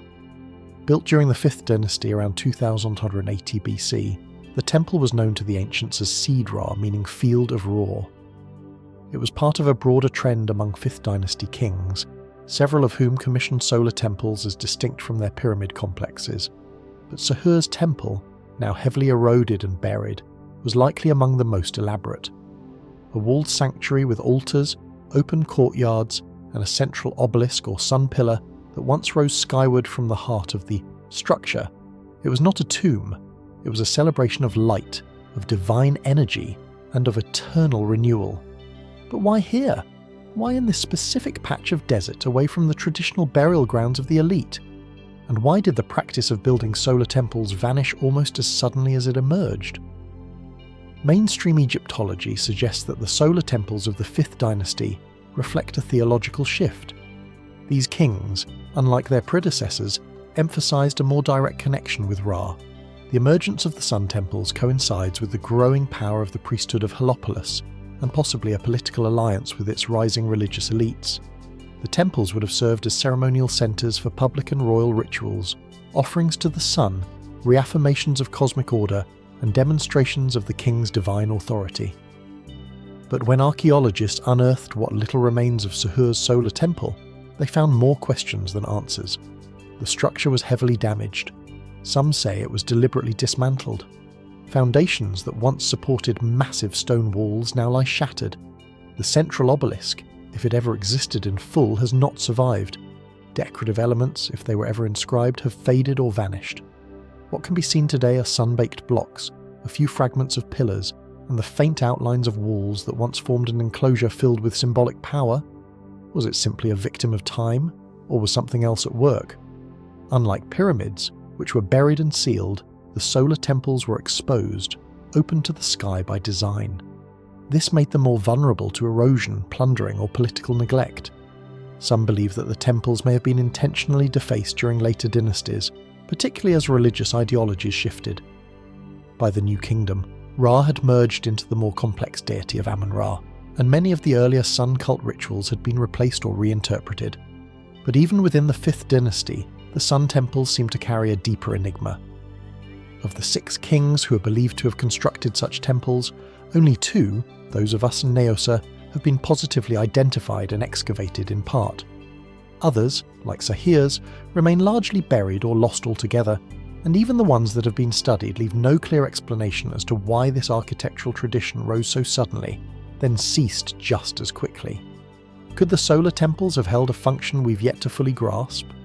Some researchers propose that they may have operated as observational tools, early solar observatories that marked the movement of the sun through the seasons, used for agricultural planning or ritual alignment. Others suggest they were meant to harness symbolic energy, their obelisks acting as spiritual beacons channeling divine light into the physical realm. A few more speculative voices ask whether these temples were part of a forgotten technological tradition, structures that worked in tandem with Egypt's sacred, geometry and knowledge of celestial mechanics? If so, what knowledge has been lost with the stones? The name field of Ra itself invites reflection. Was the temple merely a stage for ceremonial offerings? Or did the ancient Egyptians believe this was a true field of divine presence, a liminal zone where the physical and celestial worlds met? Today, Sahur's Sun Temple remains inaccessible to the public, overgrown and excavated in many parts. It rests beneath layers of earth, time, and modern obscurity. A monument to the sun, hidden from the sun. And so we are left with a paradox. A temple built for light now lost in shadow. A structure meant to proclaim the eternal presence of the sun god, now known only through fragments, footnotes, and broken stone. What happened to the solar temple of Sahura? Why was it built with such intention then left to disappear? And what truths about Egypt's understanding of the cosmos of life, kingship light, might still lie buried in the sand? As the sun sets over Abysia, casting long shadows over the desert, one is reminded that even the most radiant monuments can vanish, and that sometimes the brightest mysteries leave the faintest traces behind. As the fading sun retreats behind the sands of Abysia, leaving the solar temple of Sahur cloaked in quiet mystery, we turn now to a different kind of artifact, smaller in scale yet steeped in an equally enigmatic aura. These are not grand monuments or towering obelisks, but slender carved objects once tucked into burial goods clutched in the hands of the dead or hidden beneath linen wrappings. They are known as wands of protection, and they carry with them the echoes of a spiritual world still barely understood. Most of these curved wands, typically crafted from hippopotamus ivory, were discovered in tombs dating from the Middle Kingdom, roughly between 250 and 1650 BC. Yet their style, symbolism and function suggest far older roots. Each wand, no more than a foot in length, is intricately inscribed with scenes of fantastical beings, hieroglyphic invocations, and most curiously, an array of animal-headed figures that seem to walk a fine line between the mythic and the otherworldly, jackal-headed guardians, serpent-tailed creatures, lion-faced deities flanked by wielders of knives. These are not representations of the major gods of Egypt, Ra, Osiris or Isis, but a different pantheon entirely. Figures without temples, without mythology, whose roles seem bound more to magic than theology. What were these beings meant to do? And who or what did they protect against? Mainstream scholars interpret the wands as ritual tools, likely used in protective ceremonies surrounding childbirth, early infancy, and treaty rites. The curved shape reminiscent of a crescent or tusk is often associated with feminine power and the defensive strength of wild animals. Hippopotamuses in particular were symbols of ferocity and motherhood, especially the goddess Tauret, who appears frequently. In protective contexts, some of the wands are inscribed with phrases invoking life, health and rebirth. Others depict knife-wielding spirits battling serpents or guarding gateways. The suggestion is clear. These objects served as spiritual shields crafted to guard the vulnerable from unseen forces. Forces not just of illness or danger, but of chaos itself. Yet despite the common themes of protection and rebirth, the figures carved into these wands remain elusive. Many are composite beings, part animal, part human, whose features do not appear in traditional temple art. Some hold serpents or staff. Others seem to move in pairs, guarding doorways or enclosing sacred space. Their forms suggest motion, intention, even personality, but not identity. Who were these entities? Were they personal guardians summoned through ritual and given form in ivory? Or were they echoes of a forgotten belief system preserved only through these surviving talismans? Some researchers have suggested that the wands represent beings from the liminal spaces of Egyptian cosmology, the thresholds between life and death, between birth and the afterlife. In this interpretation, the wands acted not just as charms, but as tools of navigation, guiding the soul, repelling hostile forces, and creating a safe passage between worlds. Others see in the iconography a much older stratum of belief, something pre-dynastic, even shamanic. The use of animal forms, particularly in combination, is a motif found in spiritual traditions across the ancient world. Could these wands be remnants of a more primal Egyptian spirituality, preserved in private rites long after state religion evolved into formalized theology? Even more puzzling is the geographic spread. Fragments of similar wands, though less elaborate, have been found in regions far from the Nile Valley. In Nubia, the Levant, and even parts of Mesopotamia, the resemblance is not always exact, but the themes recur.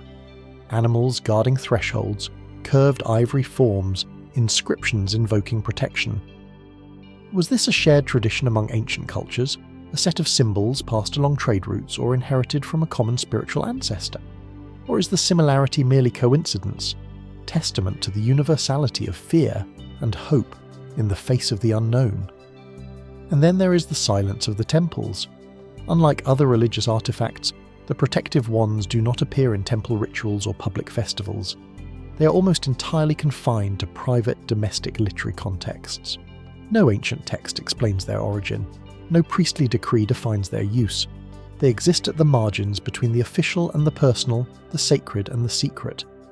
Were they intentionally excluded from public religion? Or did they serve a parallel spiritual function, one outside the control of the state-sanctioned priesthood? Many of the surviving wands are now housed in museums placed behind glass labelled as amulets or ceremonial objects. But to see one up close is to feel something more. The grooves were worn into the ivory by ancient hands, the deliberate, almost obsessive detail in the carving. The expressions on the animal faces are neither benign nor cruel, but watchful, as if they are still performing their task thousands of years later. What knowledge shaped their creation? What fears did they guard against? And what role did they play in the intimate, invisible lives of the ancient Egyptians? As night falls over the desert, and the ancient necropolises grow still once more, the protective wands remain, silent witnesses to a belief system, both familiar and strange. Perhaps they were never meant to be fully understood. Perhaps their magic lies in what they do not reveal. And so we wonder, what do these ivory guardians still protect? And what truths carved in their delicate forms remain hidden just beyond our reach? From the intimate protective carvings of ivory wands, objects born of spiritual necessity and buried in the arms of the vulnerable, we now shift our gaze to a far grander and more silent mystery. Beyond the Nile, beyond the temples, beyond even the known borders of ancient Egyptian civilization, lies a vast and haunting expanse. The western desert stretches westward like an ocean of stone and sand, barren, windswept, and deceptively empty. But scattered throughout this desolation are whispers of something far older than the pharaohs, faint outlines of structures half buried by dunes, rock carvings that speak in forgotten tongues, shattered tools and stone circles that predate history itself. These are the unexplored sites of Egypt's western desert, places few have seen and even fewer have understood. At first glance, the western desert seems inhospitable. Temperatures soar by day, plummet by night. Water is scarce. Vegetation is almost non-existent, and yet the evidence is undeniable. Thousands of years ago, this land was alive. Satellite imagery and ground expeditions have revealed ancient trackways, caravan routes, and settlements buried beneath layers of sand. Archaeologists have identified dry riverbeds, once flowing tributaries that would have supported agriculture, wildlife, and human settlement. Around the Gilf Kabir Plateau and the Great Sand Sea, remnants of early human activity date back as far as 9000 BC, when the Sahara was green and lush. One of the most enigmatic sites in this forgotten landscape is Nabta Playa. Located near the modern-day border with Sudan, Nabta is a prehistoric ceremonial centre that challenges our understanding of time. Here, megalithic stones, some weighing several tons, were arranged in precise patterns that appear to mark astronomical alignments. A central circle, often compared to Stonehenge, aligns with the summer solstice sunrise. Radiating spokes suggest knowledge of the cardinal directions, and certain arrangements may even correspond to the rising of specific stars in Orion's belt. But Napa dates to at least 6000 BC, thousands of years before the pyramids, before hieroglyphs, before the unified Egyptian state. Who built it, and how did they possess such sophisticated understanding of the heavens? Mainstream theories suggest that these were early cattle herders, part of a mobile pastoral culture that migrated across the Sahara during its brief wet phase. They may have used the sky as a calendar, tracking the seasons to guide grazing patterns. The monument in this view was both practical and spiritual, a gathering place that blended observation and ceremony. But not all researchers are satisfied with this explanation. The precision of the alignments, the scale of the labour involved, and the symbolic parallels with later Egyptian religious motifs, particularly the association with Orion and the afterlife, have led some to speculate that Nabtlia was not an isolated invention, but part of a deeper cultural lineage, a precursor to the cosmology that would later dominate Egyptian thought. Could the builders of Nabta have been the intellectual ancestors of the pyramid architects? Or were they drawing on an even older tradition, one now lost to time and sand? And Napa is not alone. Throughout the Western Desert, explorers have stumbled upon petroglyphs, rock carvings of animals no longer found in the region, giraffes, elephants, even crocodiles. These are not idle doodles. Many are etched with care, spaced evenly, arranged in groupings that hint at ritual or storytelling. At sites like the Cave of Swimmers in the Gilf Kabir, haunting human figures seem to drift across the walls, arms outstretched as if suspended in water. Were these images symbolic, ceremonial, or records of a world that once existed? A world where the desert was a sea of grass, and humanity's earliest beliefs took root in the shifting soil. More recently, archaeological teams have uncovered mud brick structures, storage pits, and possible burial sites scattered across the desert's edge, but many of these remain unstudied, hidden not just by geography, but by political instability, extreme conditions, and lack of funding. What lies beneath the dunes?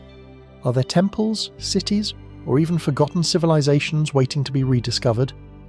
Some researchers believe the desert may conceal the remains of entire cultures, ones that rose and fell before dynastic Egypt emerged.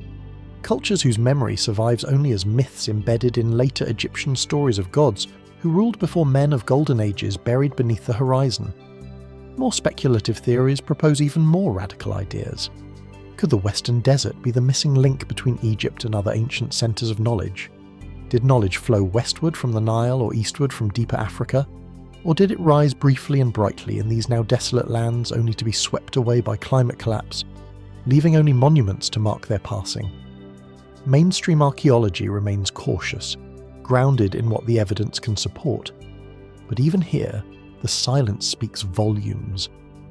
The Western Desert has been only lightly explored. Much of its potential remains buried, unexamined, undocumented. A few expeditions, a scattering of surveys, hardly enough to map a region the size of a small country. And with every shifting dune, the past slips further from reach. Yet the landscape still calls. Even in its emptiness, the Western Desert suggests something vast and unresolved. A place where time bends and the boundary between history and prehistory blurs. What was Egypt before Egypt? Who were the desert people who looked to the stars, raised stones in alignment with celestial rhythms, and vanished before the world took notice? Perhaps their voices are still there, etched in stone, waiting to be heard, waiting for the sand to shift just enough to reveal the next forgotten chapter.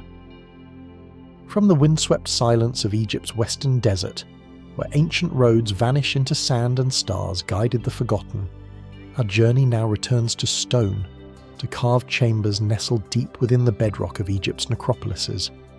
Inside tombs built not for the living, but for eternity, there is a recurring presence, a shape carved into the walls like an architectural illusion. It is not a doorway in the physical sense. There is no passage, no threshold, but a symbol chiseled with purpose, a portal not meant to open into this world. These are the so-called false doors. Found throughout the Old Kingdom and beyond, these carved panels appear most often in mustabas and elite tombs, particularly between the 3rd and 6th dynasties around 2700 to 2200 BC. They vary in size and complexity. Some are simple, steely, others are elaborately framed with columns offering tables and inscribed prayers. But they all share a common visual vocabulary, a central niche or panel often flanked by decorative elements that suggest a door frame, and most curiously, they are placed in walls that lead nowhere.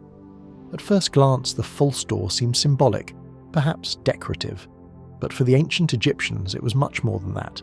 It was believed to be the point of contact between the world of the living and the world of the dead, a threshold through which the Ca, the spiritual essence of a person, could pass. Offerings left by relatives, bread, beer, incense, water, were placed before these doors so that the deceased could absorb their essence, nourished by remembrance and ritual. Mainstream Egyptology supports this view. The false door was a sacred technology, a metaphysical conduit between dimensions. It wasn't designed to be used in the physical sense. It was a door for the soul, not the body. Yet the physical care and craftsmanship devoted to these false doors suggest a deeper complexity. Why construct something with such material precision, carved into limestone, aligned to cardinal points, and inscribed with elaborate texts if it were only symbolic? Some false doors are positioned with astonishing architectural precision, aligned with shafts that run deep into the tomb or placed directly opposite offering chapels lit by the rising sun. The orientation appears intentional, suggesting that they weren't merely decorative carvings, but functional elements in a ritual system that may have included sound, light, and sacred geometry. What exactly did the Egyptians believe was happening at the false door? Some scholars propose that the space around the door was used in ritual reenactments. Priests or family members might perform gestures, recite prayers, or make offerings at specific times of day, seasons, or celestial alignments. The door served as a focal point, a site where the realms intersected, if only briefly. But there are no complete records of how such ceremonies were performed. We are left with inscriptions, imagery, and structures whose full meaning has faded like pigment on stone. And then come the stranger patterns. Some false doors appear in unexpected places, hidden inside chambers, placed in tombs with no other elaborate decoration, or inscribed with figures that do not represent the tomb's occupant. There are cases where multiple false doors are found in a single tomb, sometimes facing each other across a narrow space as if forming a passage for something unseen. Were these merely symbolic redundancies, or did they mark specific metaphysical zones, spaces intended for movement, communication, or perhaps even containment? A few fringe theorists have proposed more speculative possibilities. Could the false doors represent more than spiritual access points? Might they have functioned as cognitive tools, architectural focal points meant to induce altered states of awareness in the living, a place where mourning became communion, where ritual intention shaped perception? Others point to the resonance of carved stone, suggesting that chanting or ritual music within the tomb's architecture focused on the false door could have created specific acoustic effects. Could sound, architecture, and belief have been deliberately combined to simulate or facilitate an encounter with the beyond? In one notable example, the tomb of Saqqara, dated to the 5th dynasty, features a highly detailed false door surrounded by vibrant reliefs of daily life, cattle herding, boat building, harvesting. The contrast is striking. While the scenes depict motion and activity, the false door remains still, framed and separate, as if it observes silently from another realm. What was T trying to communicate about his continued presence in the world? What did he hope to receive or to return through that carved threshold? And then there's the question of who had access to these doorways. Were they meant only for the deceased, or could certain individuals, priests, initiates, or family members interact with the spirit realm through these portals in meaningful ways? The Egyptians never saw death as an ending. It was a transition, a shift into another phase of being that required guidance, offerings, and sacred architecture. The false door was not a metaphor. It was a mechanism, a piece of spiritual infrastructure. But how exactly did it work? Today, many false doors are worn and eroded. The chapels are empty, the offerings long vanished. The names etched into stone are silent, their voices forgotten. Yet the doors remain uncannily intact, standing in stone corridors that lead nowhere and everywhere. They remind us that for the ancient Egyptians, the boundaries between life and death were never as solid as we imagine. That the soul, like the desert wind, needed a way to return, a way to pass through. And so we ask, what passed through these doors? Were they invitations to the sacred or warnings to the unprepared? What secrets still linger on the threshold just out of reach? From the carved thresholds of Egypt's tombs, false doors that opened not into corridors of stone, but into unseen realms. We now return to one of the most iconic and scrutinized landscapes on Earth, a place where mystery lies not just in what stands above ground, but in what may lie hidden below. Here at the foot of the Great Pyramid, beneath layers of bedrock and centuries of speculation, whispers persist of something lost, a structure yet undiscovered, a temple beneath the Giza Plateau. The Giza Plateau rises like a vast stage on the edge of Cairo's ever-encroaching urban sprawl. The pyramids of Khufu, Khafre and Manoa dominate the skyline, monuments of stone that have stood for over 4,000 years. Beside them, the enigmatic Sphinx gazes eastward, its gaze locked on the horizon. But for all the attention paid to these visible giants, the ground beneath their foundations holds stories we are only beginning to suspect. Ancient texts, local legends and modern scans suggest that Giza may not be a completed picture, but a layered one. Some of the oldest traditions speak of a hidden chamber, a buried sanctuary dedicated not to a king, but to the gods, or perhaps something older than gods. Herodotus, the Greek historian who visited Egypt in the 5th century BC, described underground chambers beneath the pyramids. Later Arab accounts such as those of al-Makzi and Abd al-Latif speak of tunnels, trapdoors, and forbidden passages beneath the Sphinx and the plateau itself. Were these merely mythic embellishments or echoes of something real? In the late 20th and early 21st centuries, modern tools brought new intrigue. Ground-penetrating radar surveys and seismic scans conducted in areas surrounding the Sphinx and the Great Pyramid revealed anomalies, subsurface cavities, regular geometric shapes, and possible corridors carved into the bedrock. One such anomaly lies just south of the Sphinx, a rectangular void beneath the pores where no chambers were previously known to exist. Egyptian authorities have long denied the presence of significant unexplored structures beneath Giza. Official excavations have focused on cataloguing existing monuments and restoring visible temples, yet independent researchers, engineers, geophysicists and fringe historians alike continue to question whether the story is truly complete. The idea of a lost temple beneath the plateau is not new. Some propose that it predates the pyramids entirely.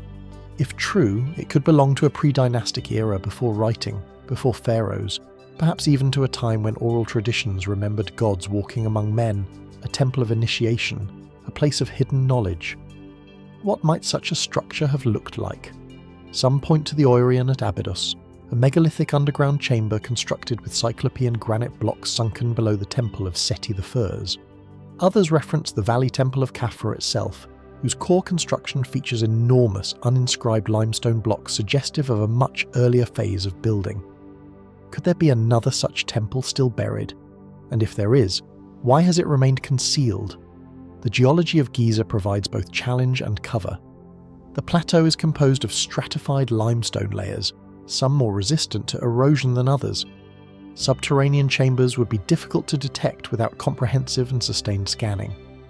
Even when anomalies are found, distinguishing natural fissures from human-made structures is complex and politically delicate.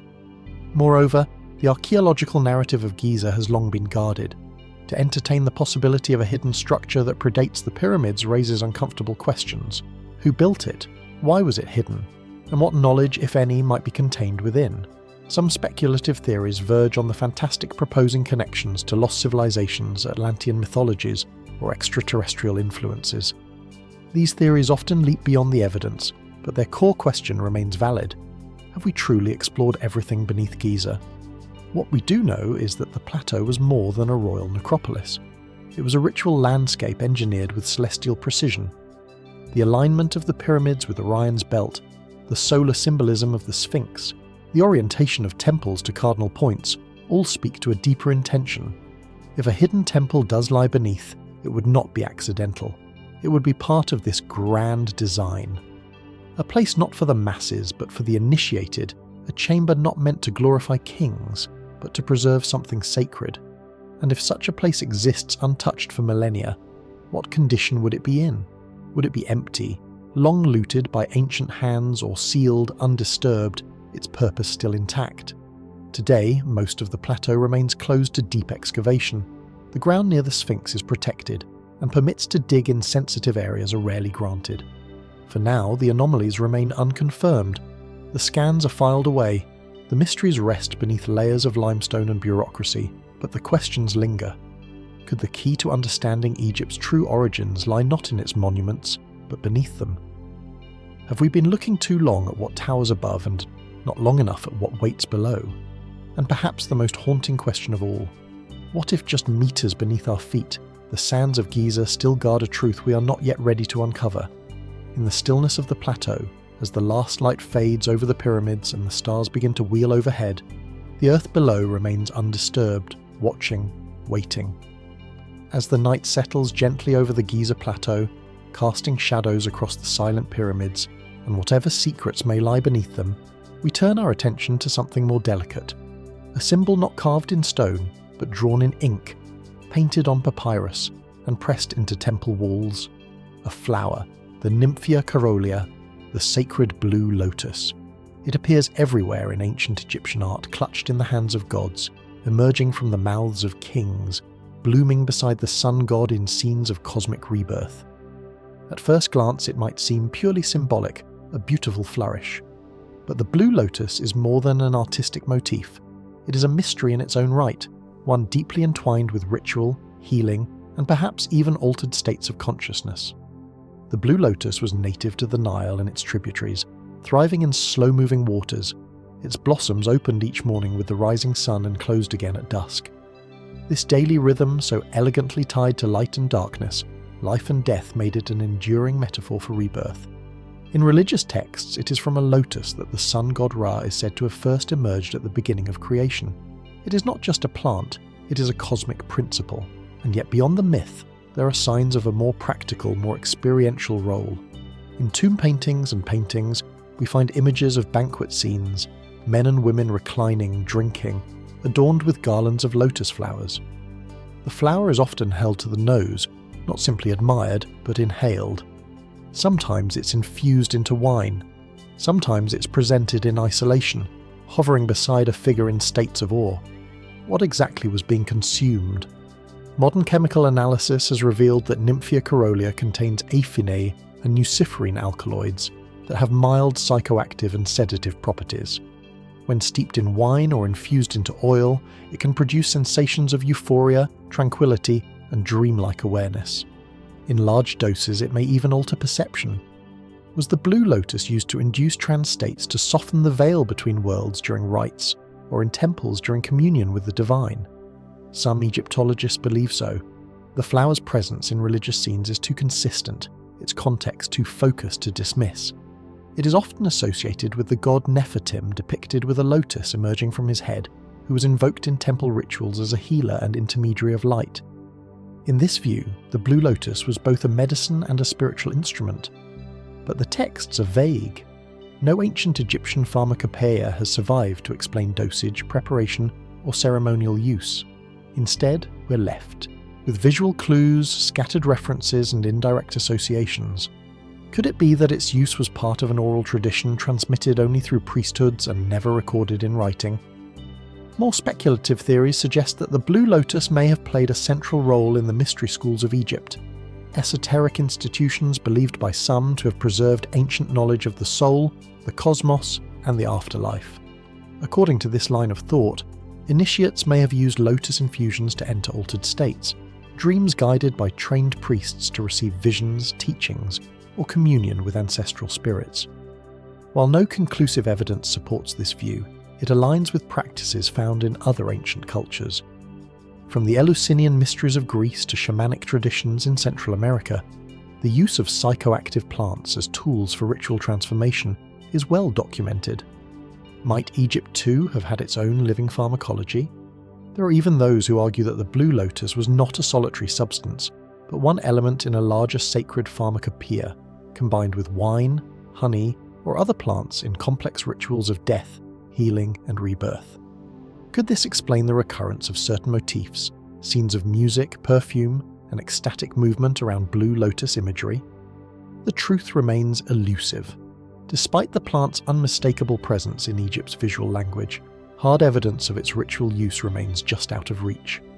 Archaeobotanical remains are rare. Ancient wine jars, even those with lotus residue, are often too degraded to yield full chemical profiles. And without textual confirmation, the line between ceremony and symbolism remains blurred. What we are left with is a flower that defies simplicity. It is at once sacred and sensual, mythic and medicinal. It represents creation and decay, the light of the sun and the stillness of water. And always it is placed in the most charged moments in the hands of the dead at the birth of gods, in the banquets of eternity. Did the Egyptians simply love its scent and symbolism? Or did they understand something about its effects that we have forgotten? As the petals of the blue lotus open again in the mind's eye, it invites us to look beyond the visible, to imagine ritual not just as performance, but as experience, and to consider that the greatest mysteries may not be found only in temples or tombs, but in the quiet, floating blossoms of the Nile, gently opening toward the sun. What dreams did the ancients see when they drank from this sacred flower? And what truths might still lie hidden in its delicate blue bloom, as the image of the blue lotus fades, a symbol of transcendence quietly blooming upon the waters of the Nile? We return once more to Giza, but this time not to what lies beneath or beyond, but to what lies within. Rising from the limestone bedrock in precise, deliberate symmetry, the Great Pyramid of Khufu stands not only as the oldest of the 7 wonders of the ancient world, but also its most enduring mystery. For millennia, it has towered over the desert, a mountain of 2.3 million stone blocks, each placed with astonishing precision. Scholars have studied its angles, debated its proportions, mapped its corridors and chambers, and yet, even after centuries of exploration, one question continues to deepen rather than resolve. What is hidden inside? In 2017, a new chapter in the mystery was opened, not through excavation, but through particle physics. Using a non-invasive technique known as muon radiography, where cosmic particles known as muons are tracked as they pass through solid stone, researchers from the Scan Pyramids project identified an anomaly. A void, a space approximately 30 meters long, positioned above the Grand Gallery and sealed within the core of the pyramid.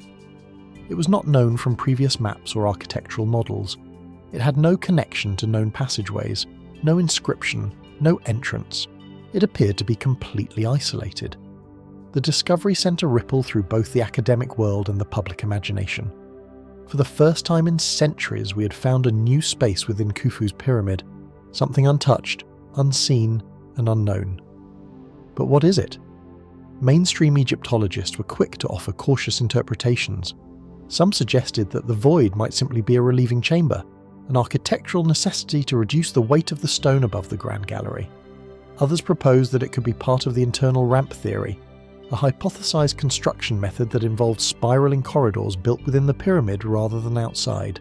But the shape and scale of the void raised eyebrows. A relieving space perhaps, but 30 min length. That would make it comparable in size to the Grand Gallery itself. Its symmetry, its positioning along the central axis of the pyramid. These elements suggest intentionality. If not structural, then what? Some researchers have proposed that the chamber may have held symbolic or ritual significance. The pyramid was, after all, more than a tomb. It was a machine of resurrection, a spiritual engine designed to propel the pharaoh's soul into the afterlife. Every angle, every alignment, every passage had meaning. Could this mysterious void have played a role in that cosmic journey? Was it a storage space for sacred objects, items necessary for the pharaoh's transformation that were sealed away and never meant to be retrieved? Or was it a symbolic chamber, a door within the stone, echoing the mythic passage through the underworld? And then, of course, there are the more speculative theories. Some suggest the chamber could be the legendary Hall of Records, a hypothetical archive said to contain lost knowledge from a forgotten civilization. While most mainstream scholars dismiss this idea as pure myth, it persists in fringe circles fueled by tantalizing gaps in our understanding and the still undiscovered contents of the pyramid's hidden spaces. Others wonder whether the void was meant to be accessed at all. Could it have been a chamber not for humans but for gods, or for rituals conducted remotely, perhaps through resonance, light, or vibration? For now, the chamber remains sealed. No tunnels lead to it. No probes have entered. Egyptian authorities have so far restricted further exploration, citing the need for preservation and caution. The mystery remains quite literally out of reach, and yet the questions refuse to disappear. This is not the first unknown space discovered inside the Great Pyramid. In the 19th century, tiny air shafts were found leading from the king's and queen's chambers to the outer surface of the pyramid. Their function remains debated: ventilation, star alignments, spiritual escape routes. In 2002, a robotic probe exploring one of these shafts encountered a small stone door fitted with copper handles. Beyond it, Another chamber, another sealed space, another question. The Great Pyramid does not give up its secrets easily. Each discovery deepens the enigma rather than resolves it. It is worth remembering that Khufu's burial chamber itself contains no inscriptions, no sarcophagus lid, no horary text, no evidence in fact that a burial ever took place. Some believe the pharaoh's body was stolen in antiquity. Others believe it was never placed there at all. Was the pyramid a tomb or something else entirely? The newly discovered void challenges our assumptions. It reminds us that even within the most studied structure in the ancient world, there is room for surprise. And so, we are left with a silent hidden chamber. 30 nanas of darkness sealed in stone hovering above a pathway once walked by builders, priests, perhaps even kings. What lies inside? Stone, air, something more. We do not yet know. But perhaps that is what the pyramid has always offered us. Not just answers, but invitation to wonder, to imagine, to seek. What else lies within the heart of Khufu's pyramid, waiting in the quiet for us to listen? From the hidden void within Khufu's pyramid, a silent chamber sealed in stone, we turn now to two smaller, more familiar objects. Symbols often overlooked for their ubiquity, yet steeped in layers of meaning that remain to this day partially veiled.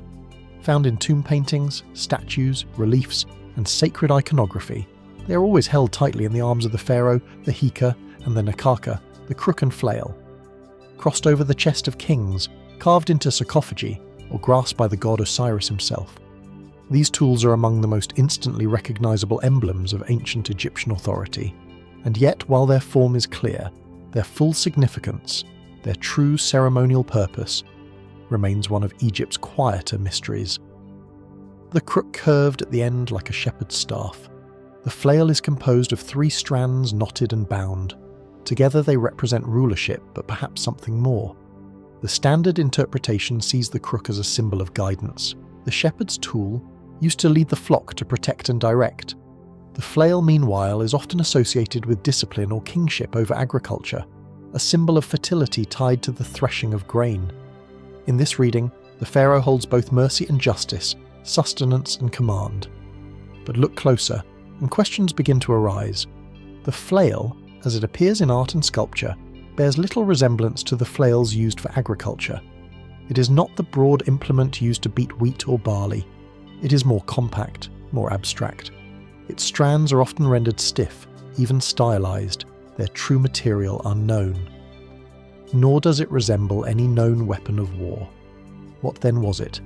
And the crook, though more visually aligned with the shepherd's tool, is never depicted in use. It is always held upright across the chest close to the body, reverent, almost defensive. Was it truly meant to represent animal husbandry, or did it have a more sacred function? We know that both the crook and flail were already associated with power during Egypt's earliest dynasties, as far back as 3000 BC. They appear in the hands of Osiris in some of the oldest known depictions, long before many other gods acquired their standard iconography. This has led some scholars to propose that these were not just royal regalia. They were instruments of divine legitimacy, relics inherited from a mythic past when gods ruled the land. Could they have been ritual objects before they were political ones? One possibility is that the crook and flail were not symbolic at all, but functional, used in temple rituals, perhaps during the coronation or rejuvenation ceremonies of the king. The said festival, a renewal rite held in the 30th year of a pharaoh's reign, often included the redawning of these items, a symbolic rebirth of kingship. But the precise role they played in these rites is unrecorded. The priests who enacted these mysteries left behind no manuals, no instructions, only images, and so we are left to reconstruct from context. In many tombs, the crook and flail are placed upon the mummy, reinforcing the belief that the king remained ruler even in death.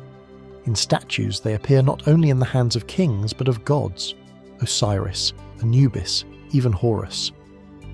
Were they tools of judgment, instruments of spiritual control? A more speculative interpretation links the crook and flail to cosmic balance. In this view, the pharaoh did not merely rule the people, he maintained many at the divine order of the universe. The crook guided the soul, the flail regulated the forces of nature, one hand for the seen world, the other for the unseen. Still others look at the material. Though most surviving crooks and flails are depicted in reliefs or statues, a few physical examples have been uncovered, notably in the tomb of Tutankhamun. His crook and flail were crafted from gold and blue glass inlaid with lapis lazuli, precious materials associated with the heavens. This celestial composition has led some to suggest that the regalia had astrological significance, acting as symbolic instruments of the sky. Perhaps they aligned with constellations. Perhaps they echoed rituals once performed under certain star patterns, long forgotten by the time of the New Kingdom. Even more tantalizing is the possibility that the crook and flail were once part of an ancient liturgical toolkit, belonging to a class of ritual objects that predate recorded history. Objects with original functions that were lost as myth overtook memory. Could they have once been used in the navigation of trans-states, or to mark boundaries between sacred and profane space? The absence of definitive texts is striking. For all Egypt's monumental inscriptions and ritual books, the crook and flail remain unexplained. They are shown again and again in art, but never discussed directly. Their meanings are suggested, never defined. It is as if their power was so self-evident that no elaboration was needed, or as if that knowledge was meant to remain hidden. Perhaps the crook and flail were never meant to be understood by the masses. Perhaps their power lay not in what they did, but in what they represented to those who knew. Today, they remain icons. Museum visitors walk past them without a second glance, absorbed by gold masks and sarcophagi. Yet these two simple shapes, the curve and the strike, carry within them a coded language of ancient sovereignty, divine order, and spiritual guardianship. Why were they always crossed? Why always silent? And what does it mean that even now, we do not truly know what they were meant to do? In the quiet halls of forgotten temples, in the still air of sealed tombs, perhaps the answers remain, written not in words, but in the posture of a king, hands crossed over his heart, holding symbols of a power we have yet to fully remember. From the tightly held regalia of the pharaoh, the crook and flail crossed in solemn silence, we move now to a far older enigma, hidden in the arid plains, where Egypt's cultivated lands begin to dissolve into the vast empty desert. South of Cairo, near the lush basin of the Fume Depression, ancient lines stretch across the sand. Long, low stone walls, often V-shaped, diverging like open wings, fading into the dust. These are the so-called desert kites. Their name, kite, comes not from Egyptian antiquity, but from the aerial photographs taken in the early 20th century, when pilots flying reconnaissance missions over the Middle East first noticed these strange geometric forms. From the sky, they resemble vast kites, two converging lines leading to a central enclosure, sometimes miles in length. They appear across arid regions of North Africa and the Arabian Peninsula. But in Egypt, their presence near Fume poses a quiet mystery, one that has only recently drawn renewed attention. On foot, the structures are nearly invisible. Their walls, often no more than half a metre high, blend into the surrounding rock and sand. They are too low to serve as fortifications, too long to be tombs or dwellings. Some stretch for a kilometre, weaving through the barren terrain, ending in circular or corral-like areas enclosed by stone. They are ancient. Some radiocarbon dating suggests they may be older than 5000 BC. Yet no one knows exactly who built them or why.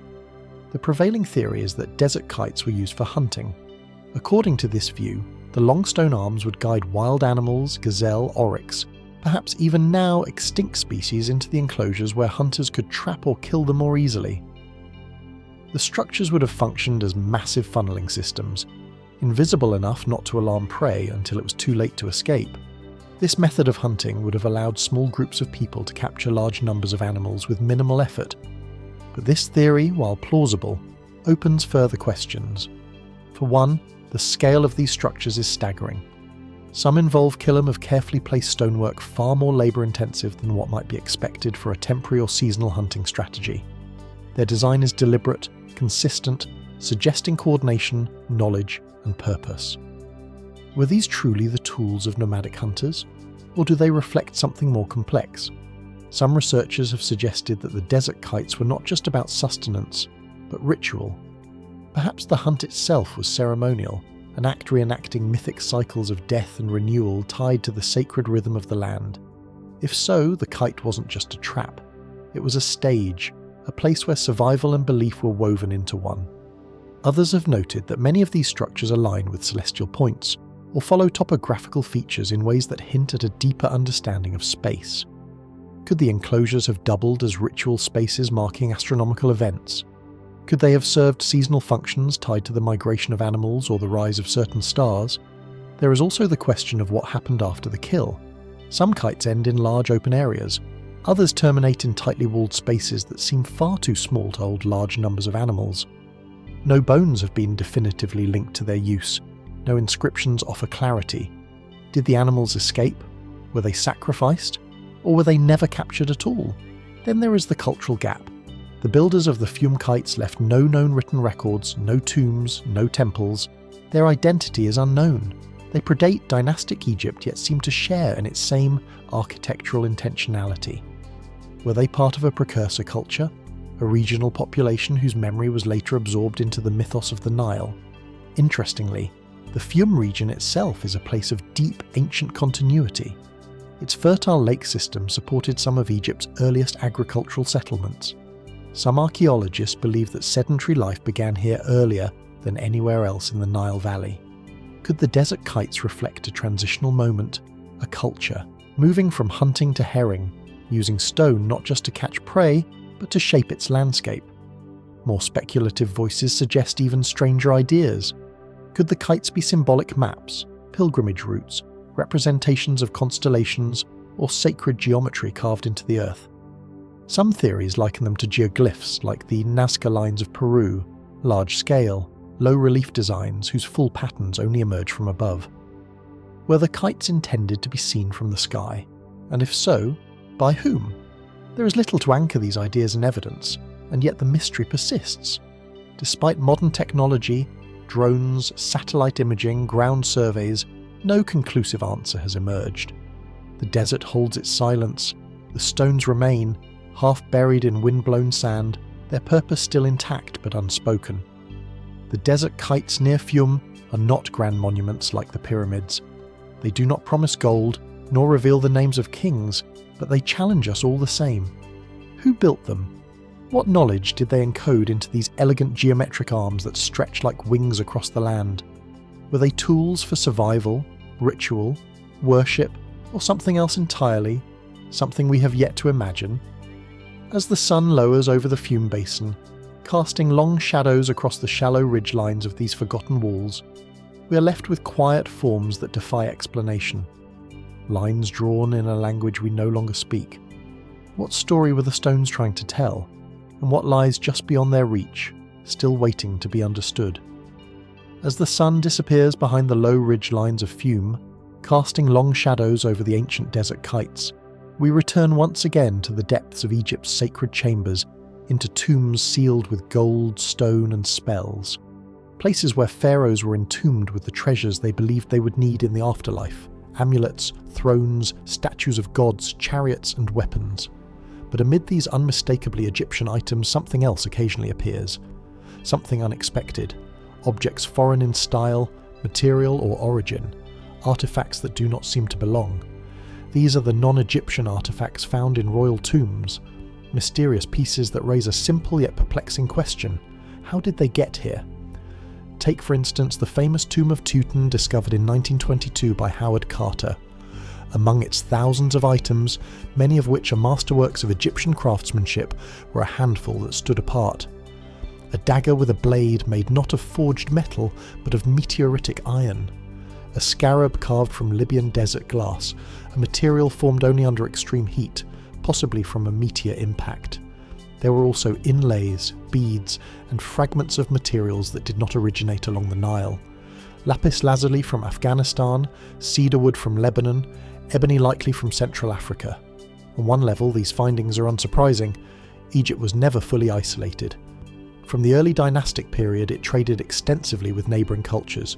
Byblo, Nubia, Punt, and later the Mycenaeans and Hittites. Caravans and river barges moved goods in and out of the empire. The presence of foreign materials then could simply reflect this rich web of economic and diplomatic exchange. But not all anomalies are so easily explained. Some artifacts defy not just geographical expectations, but chronological ones. At Abydos and Saqqara, tombs from the Old and Middle Kingdoms have yielded beads made from materials not believed to have been traded until centuries later. The techniques used in crafting certain gold filigree or inlaid stones resemble methods more common to Mesopotamian or Anatolian traditions than native Egyptian styles of the same period. In other cases, small figurines or decorative motifs echo iconography found far beyond Egypt's borders. Stylized animal forms, geometric patterns, or scenes of combat rendered not in the fluid symbolic style of Egypt, but with an angularity more akin to steppe cultures or Asian design. Are these the results of imported objects, or did the artisans themselves move, bringing their traditions into Egyptian workshops? Then there is the matter of unexplained precision. The meteorite dagger found in Tutankhamun's tomb is a well-documented marvel composed of iron with high nickel content, a composition matching known meteorites. But what is more curious is its craftsmanship. At the time of the young king's death around 1323 BC, iron was still rare in Egypt and typically of low quality. There is little evidence of advanced ironworking prior to the Iron Age proper, which came centuries later. Yet this blade is expertly made, suggesting either lost techniques or external input far ahead of Egyptian metallurgy. Where did it come from? Who forged it? Some scholars believe the dagger was a diplomatic gift, perhaps from Mitanni or the Hittites, offered during the complex political marriages that marked the late 18th dynasty. Others suggest it was an heirloom passed down from a time when meteorites were viewed not merely as celestial stones, but as messages from the gods. But again, the explanations feel partial, convenient. What if these artifacts were not simply trade goods, but the remnants of a deeper story? Some researchers have speculated that the foreign items found in royal tombs may be remnants of earlier, perhaps forgotten, cultural exchanges, echoes of a time when Egypt's elite may have shared more in common with distant civilizations than we assume. Could there have been a shared, symbolic language, one not preserved in writing but in craftsmanship and form? Others go further, suggesting that Egypt's contact with distant cultures may not have always been incidental, that some of these foreign objects were not imported but recovered, artifacts of ancient migrations or even remnants of lost civilizations whose memory faded into myth. Such ideas remain controversial. Archaeology demands caution, it demands context, and yet the context is sometimes missing. Why, for example, do some of these foreign objects appear only in royal tombs? If they were part of standard trade, why not more broadly distributed among the elite or the priesthood? Is it possible they were considered too powerful, too sacred, or too politically charged for general use? Were they tools, tokens, trophies? There is also the matter of how these objects were positioned. In some tombs, the foreign artifacts are found in places of prominence, laid directly beside the body of the king, or placed in shrines usually reserved for religious icons. In others, they are tucked away, hidden beneath more familiar relics. Was this reverence or secrecy? Did the ancient Egyptians themselves know the origins of these items, or had they already become mysterious by the time they were interred? Curiosities passed down through generations, their meanings obscured, but their power still intact. We may never know. The tombs have been looted, the records are incomplete. The meanings, in many cases, were never written at all, and yet the presence of these foreign artifacts lingers like a whisper at the edge of history. Reminders that Egypt, for all its grandeur and self-contained mythology, was not alone. That the Nile was one thread in a far wider web of ancient connection. What knowledge arrived with these objects? What hands passed them through the desert, across mountains or over open sea? And how many more remain still buried, waiting to be rediscovered? As the tomb doors close and the torches dim, the question remains: were these artifacts mere gifts or messages left behind, waiting to be understood? As the foreign artifacts of distant lands rest in the silent hands of Egypt's buried kings, mysterious gifts or heirlooms of forgotten alliances, we turn our gaze upward to the stars, to the ancient sky that loomed unchanged above Egypt's sacred landscapes, and to the question, were Egypt's temples merely stone and ritual, or were they also calendars, observatories, and cosmic instruments? Across Egypt, from the lush banks of the Nile to the sands of the southern border, great temples rise like petrified hymns to the divine. Karnak, Luxor, Abu Simbel, Dendera, Edfu, each with its own story, its own geometry, its own purpose. But a curious pattern emerges when one studies their orientation. not toward rivers or roads, but toward the heavens. Many of Egypt's most sacred temples are aligned with astonishing precision to celestial events, solstices, equinoxes, heliacal risings, and star transits. The most famous of these alignments occurs at the Great Temple of Abu Simbel, built by Ramses II in the 13th century BC. Twice a year, on or near February 22nd and October 27th, light enters the temple's inner sanctum and illuminates 3 of the 4 seated statues within Ramses himself, the sun god Raharaki and the creator god Amun. Only the 4th figure, Atta, god of the underworld, remains in darkness. This event does not appear to be accidental. The timing may correspond to Ramses' birthday and coronation, anchoring the king's earthly reign to the divine rhythm of the cosmos. But how was such precision achieved with only rudimentary tools and in a structure carved deep into solid rock? Karak, the sprawling temple complex dedicated to Amun in Thebes, offers another example. Its main axis is aligned to the winter solstice sunrise. On that day, sunlight floods the temple's central corridor, striking directly through the series of pylons, columns and halls, as though unlocking a path to the gods. Other temples appear to track stellar events. The Temple of Hathor at Dendera, for instance, features detailed astronomical ceilings, zodiacs, planetary bodies, star maps that suggest an intimate knowledge of celestial movement. Some researchers argue that Dendera's orientation may correspond with the rising of Sirius, the brightest star in the night sky, whose annual appearance signalled the flooding of the Nile and marked the beginning of the Egyptian New Year. So how did they do it? Without telescopes or modern mathematics, how did ancient builders achieve such precision? One theory suggests that Egyptian priests were careful observers of the horizon using long sight lines, shadow tracking, and repeated measurements over decades. The use of simple tools such as the merkit, a type of plumb line, and the bay, a sighting tool, might have allowed them to fix orientations based on the rising and setting points of key stars. But others suspect there's more at play. The recurrence of solar and stellar alignments across so many temples and over so many centuries suggests not just practical astronomy, but cosmology, a worldview in which architecture was inseparable from the heavens. The temple was not merely a place to worship the gods, it was a map of the universe, a mirror of divine order imposed upon the earth. Could the temples have functioned as part of a greater interconnected system? Some researchers point out that certain temples may align not just with celestial events, but with one another. Longitudinal and latitudinal parallels, astronomical triangulations, even potential ley lines have been proposed, though these ideas often fall outside mainstream scholarship. Still, they raise a tantalizing question. Were Egypt's sacred spaces part of a grand terrestrial network calibrated to track time, seasons, and the stars? Other theories draw connections between Egyptian temple alignments and myths of celestial rebirth. Osiris, the god of death and resurrection, was often associated with the constellation Orion. The star Sirius, identified with his sister and wife Isis, rose just before the Nile flood, the annual act of rebirth for the land itself. Were temple alignments meant to reenact these mythic events? Were the beams of sunlight that pierce sanctuaries, each solstice symbolic births of the divine within sacred stone? Still others propose that the temples were used for industrial and agricultural purposes.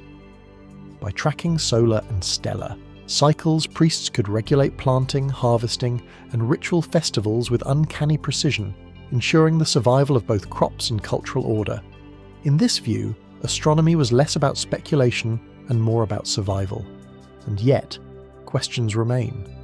Why are some temple alignments so precise while others are less consistent? Were certain sites repurposed or reoriented over time? Did alignment shift as religious focus moved from one deity to another? And more fundamentally, was the alignment of temples intended solely for human observation? Or were the gods themselves believed to descend along these shafts of light, these channels of energy that connected heaven and earth? The ancient Egyptians saw no sharp division between the physical and the spiritual. Light was not just illumination, it was life, power, presence. A temple oriented to a sunrise was not just catching the sun, it was receiving it, inviting it, honouring it. Today we stand in these sacred spaces and watch as sunlight creeps through stone corridors built thousands of years ago, touching the same places at the same moments year after year. We marvel at the precision, we study the angles, but we still don't fully understand the purpose. Were these alignments meant to guide the soul, to open portals, to mark the heartbeat of a universe the ancients believed they lived within, not apart from? As the stars wheel overhead, just as they did in the days of the pharaohs, the stones remain fixed, waiting. What deeper messages might they still hold? What alignments remain unnoticed, silent until the sky speaks again? As the sun's first light slices through a temple's stone corridor, perfectly aligned with a distant star or sacred date, it floods the sanctum with golden clarity. Yet, even as light guides the spirit, another quieter force may have shaped these ancient structures. Sound. Step inside an Egyptian temple and notice what happens. The outside world fades away, the air grows cool, the space narrows and silence begins to thicken. Not emptiness, but a presence. Then the smallest noise, a footstep, a whisper, echoes with unexpected clarity. A chant spoken at the right spot seems to travel, to deepen, to linger in the stone. Was this acoustic effect a byproduct of grand architecture, or was it deliberate? Across the great ceremonial temples of ancient Egypt, Karnak, Luxor, Dendera, Edfu, there are patterns that invite the question. Long axial corridors, high vaulted ceilings, stone walls closely spaced to amplify resonance, enclosed sanctuaries with curious echo points. What role did sound play in these sacred spaces? Mainstream interpretations of temple design focus on symbolic geometry, solar alignments, and processional pathways. The temple was in every sense a model of the universe. Its architecture reflects mythic creation, its axis mirroring cosmic order. But perhaps sound was just as important, not merely incidental, but instrumental in shaping the experience of the divine. Ancient Egyptian rituals were far from silent. Inscriptions speak of chants, hymns, invocations, and the rhythmic intonation of sacred names. Sirens, musical instruments used by priestesses, were shaken in religious ceremonies to appease the gods and dispel evil. Drums and clappers were used in treaty rites. The spoken word was believed to carry power, hika, the force of magic, especially when spoken in ritual cadence. Could the architecture of temples have been designed to magnify that power? Modern acoustical studies suggest that they may have been in the Temple of Hathor at Dendera. Researchers have noted specific reverberation patterns in the hypostyle halls, spaces where stone columns seem to catch and sustain sound. In the Orion Adabidos, an underground chamber built with massive granite blocks, certain frequencies produce strong standing waves. Chant at the right pitch, and the room begins to vibrate around you. Was this a coincidence, or a technology? In 2017, researchers conducted controlled acoustic experiments in several temples, measuring how sound moved through corridors and reflected off stone. They found that narrow passageways and enclosed sanctuaries were highly responsive to low frequencies. A human voice, especially when chanting vowel-rich phrases, could resonate powerfully, creating a physical sensation in the body. Some even speculate that these frequencies could alter consciousness, inducing a meditative or even trance-like state. If so, what were the priests and initiates experiencing during their rituals? Could the temple itself, its columns, its chambers, its carefully calculated voids have been used as an instrument, a resonant body tuned to spiritual frequencies? Some researchers have drawn comparisons to other ancient sites around the world. At Malta's Hippogum, a Neolithic underground temple, low tones resonate so intensely that the entire chamber seems to pulse. In Chave de Huantar in Peru, highland temples appear to channel sound through hidden ducts and stone galleries. Is it possible that ancient cultures independently discovered a sacred use of acoustics? In Egypt, this theory remains controversial. There are no surviving manuals on acoustic engineering, no explicit texts describing sound-based rituals in detail, and yet the evidence is suggestive. In some temples, specific words or syllables appear in repetitive sequences, likely chanted aloud. Certain hieroglyphic spells contain rhythmic patterns, almost musical in nature. And the architecture itself, though massive and fixed, seems subtly designed to focus attention not just on sight, but on sound. Consider the festival hall of Thutmose III at Karnak. Its narrow, high-ceiling hall creates a tunnel-like effect where a voice might be funneled forward with precision. Or the inner sanctum of the Temple of Luxor, where whispers can be heard with startling clarity despite thick stone barriers. Could these have been places where the word became more than breath? Some go further still, speculating that sound was used not just for ceremony, but for transformation, that the right tones spoken in the right space could induce altered states of consciousness, visions, healings, communications with gods or ancestors. In this view, the temple was not just a house for a god, but a machine, a structure designed to shape perception, to harmonize the soul, to bridge the divide between mortal and divine.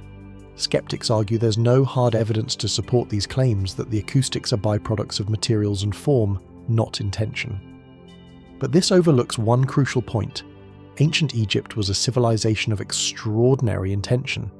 Every gesture, every inscription, every beam of light and placement of stone was loaded with meaning.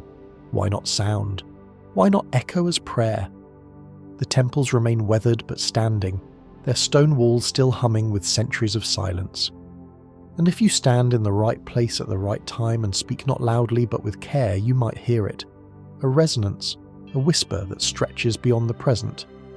Could it be that ancient Egypt not only understood the power of sound, but built it into their holiest spaces? What else might the walls still remember if we only knew how to listen? As the echoes of ancient chants fade through the resonant halls of Egypt's sacred temples, we move now from sound to silence, from the grand spaces of gods to the intimate stillness of a seated figure captured forever in stone. These are the scribe statues, portraits of men frozen mid-thought, cross-legged, papyrus scroll upon their lap, eyes alert and knowing. But some of these statues hold more than memory. Within their carved forms, archaeologists have discovered something wholly unexpected, sealed compartments hidden deep within the stone. To the casual observer, the seated scribe is a familiar image from ancient Egypt. Calm, poised, attentive, neither king nor god, yet positioned with reverence in tombs, temples and shrines. These were not simply works of portraiture. The scribe was a sacred figure, a keeper of words, rituals and divine secrets. In a civilization where writing was seen as an extension of cosmic order, the scribe stood at the boundary between language and magic. Most statues are solid, their forms carved from limestone, wood or granite. But a small number discovered across a range of sites and dating from the Old Kingdom through to the late period contain hidden cavities. These hollows, often accessed through a plug or trapdoor sealed flush with the statue's surface, were not immediately visible. Some were only discovered during conservation or X-ray imaging centuries after excavation. Inside, the findings are as curious as the design itself. Small scrolls, miniature offerings, bundles of linen, bits of dance, even pieces of bone or hair. None are labelled, none are explained in accompanying inscriptions. Their purpose remains unknown. Why would an image of a scribe contain a secret compartment? One theory is that these cavities functioned as reliquaries, containers for sacred remains used in tertiary rites or ancestor veneration. Perhaps the hair or bones were offerings, or even remnants of the scribe himself, linking the statue more intimately to its subject. But this explanation doesn't hold in every case. Some compartments contain no human material, only symbolic objects. Another possibility is that the cavities were intended to house written texts, perhaps magical spells, private prayers or ritual instructions. A statue of a scribe might then serve not only as a likeness, but as a vessel for knowledge, a literal container of wisdom. But if that were true, why seal the content so thoroughly? And why offer no clues on the surface as to what lay within? In the most perplexing cases, the contents are entirely inert. Small pebbles, sand, or scraps of linen that appear to serve no obvious ritual function. Could they be symbolic fillers? Or does their very simplicity mask a deeper purpose? Speculation has led some researchers to consider more esoteric possibilities. Could these sealed compartments have been intended to activate the statue, to bind it with a particular spirit or function? In Egyptian belief, statues were not inert objects. They were bodies, receptacles given voice through ritual, opened through the opening of the mouth ceremony, and fed with offerings as if they lived. Perhaps the contents of the cavity acted as the final ingredient in a metaphysical formula, an identity embedded within the stone. More fringe theorists suggest that the cavities may have been designed to conceal knowledge, lost writings perhaps, or encoded relics passed between generations of scribes. If the priesthood feared that certain information might be lost or corrupted, what better way to preserve it than within a sacred form, sealed and hidden in plain sight? But these ideas remain speculative. There are no records from ancient Egypt that explicitly mention the creation or purpose of hollow statues. No texts describe why a scribe might be carved with a hidden chamber, or what rituals accompany the sealing of such objects. Were these practices part of a secret tradition kept within a narrow circle of temple scribes? Or are we misinterpreting something more practical, more mundane? Even the method of sealing raises questions. In several cases, the plugs used to seal the compartments are made of a different material than the statue itself. Granite within limestone, wood within plaster, suggesting the intent was not to hide the cavity permanently, but to protect it. Yet, no evidence suggests these plugs were ever removed in antiquity. Whatever was placed inside was meant to remain untouched. Why were the contents sacred, dangerous, or simply never meant for the living? One particularly enigmatic example comes from a tomb near Saqqara, where a beautifully carved scribe statue was found, with a compartment sealed behind the figure's shoulder. Inside were two tightly wrapped bundles of linen, each containing a tiny scroll fragment and a smooth polished stone. The text on the scroll was undecipherable, either faded beyond recognition or written in an unknown code. The stone, when tested, showed no markings and no mineral anomalies. What message, if any, lay within? And why was it in tombs with the image of a man whose face we no longer recognize? As technology improves, more of these statues are being scanned and examined. But with every new discovery, the pattern only deepens the mystery. No two cavities are exactly alike. No two sets of contents tell the same story. There is no template, no formula, only questions. Were these compartments remnants of private devotion? Fragments of magical thinking preserved by a society that placed language at the heart of existence? Or do they point to a deeper tradition, one still obscured by the passage of time waiting to be decoded? In the silence of museum galleries and storerooms, these statues sit still, eyes wide, hands poised eternally over their scrolls, watching, guarding. What truths did they once hold, and what might still lie sealed beneath the surface, just beyond reach and just beyond understanding? As we leave behind the sealed compartments of silent scribes, those curious vessels of hidden knowledge, we now step into a far older whisper, a legend that lingers in shadowed corners of myth and memory. It is not found in temple inscriptions or royal decrees, but in stories passed through generations recorded by foreign visitors and hinted at in texts more ancient than the empire itself. These are the legends of giant builders, beings of immense strength and scale, credited by some with the construction of Egypt's most enduring marvels.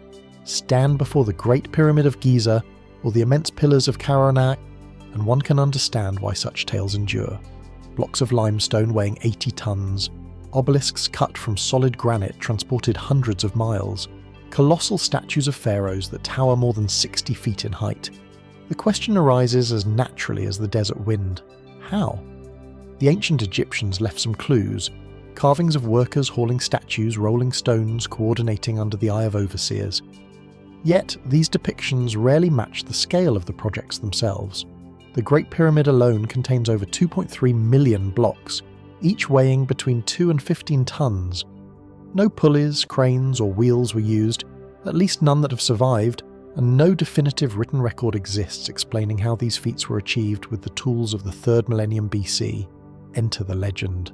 Long after Egypt's golden age had faded, travellers and chroniclers from Greece, Rome, and the Arab world wrote of giants of an ancient race of builders, titanic in stature, who raised the monuments in ages before kings. The 1st century AD historian Josephus references traditions in which the antediluvian patriarch's giants descended from the Nephilim constructed massive works of stone to preserve knowledge before a coming flood. Medieval Islamic writers like al-Makki and Abd al-Latif echoed these ideas, suggesting that beings of extraordinary size and strength had once ruled Egypt, leaving behind impossible architecture. Even earlier in Egyptian myth itself, the gods and their first children, figures like Gibi, Shu, and Osiris, were described as towering beings who walk the earth before the age of men. Their statues are often depicted at massive scale, their temples impossibly vast. Could these myths be echoes of a time when size and power were more than symbolic? Mainstream archaeology maintains that there is no evidence for such beings. No giant bones, no tools built for hands larger than our own. The Egyptians, they say, were masters of engineering, organisation and time.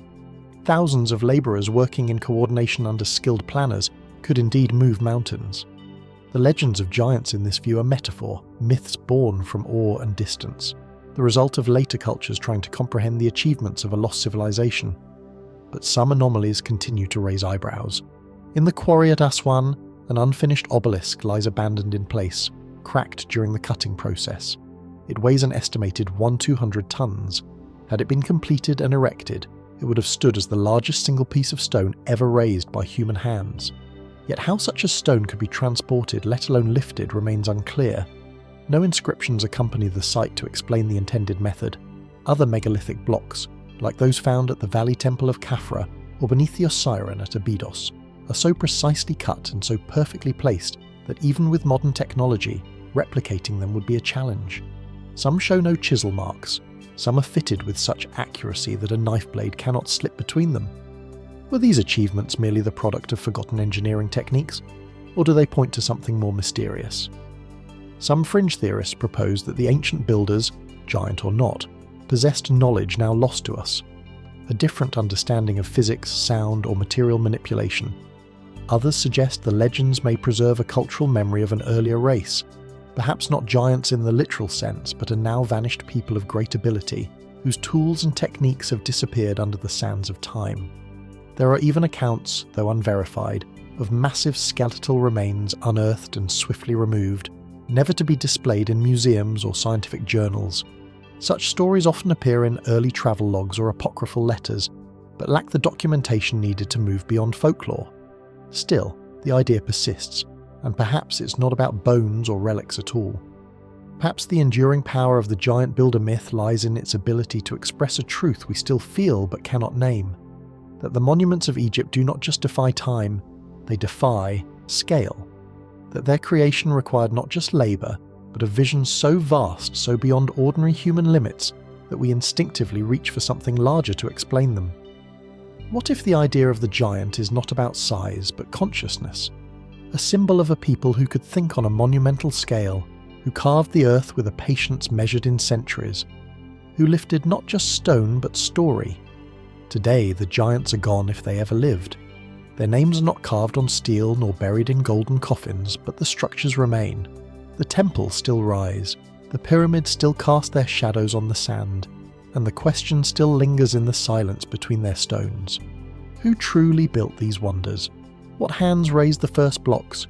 What memory lies encoded in the very mass of the monuments? And what, if anything, might still be hidden beneath the myth?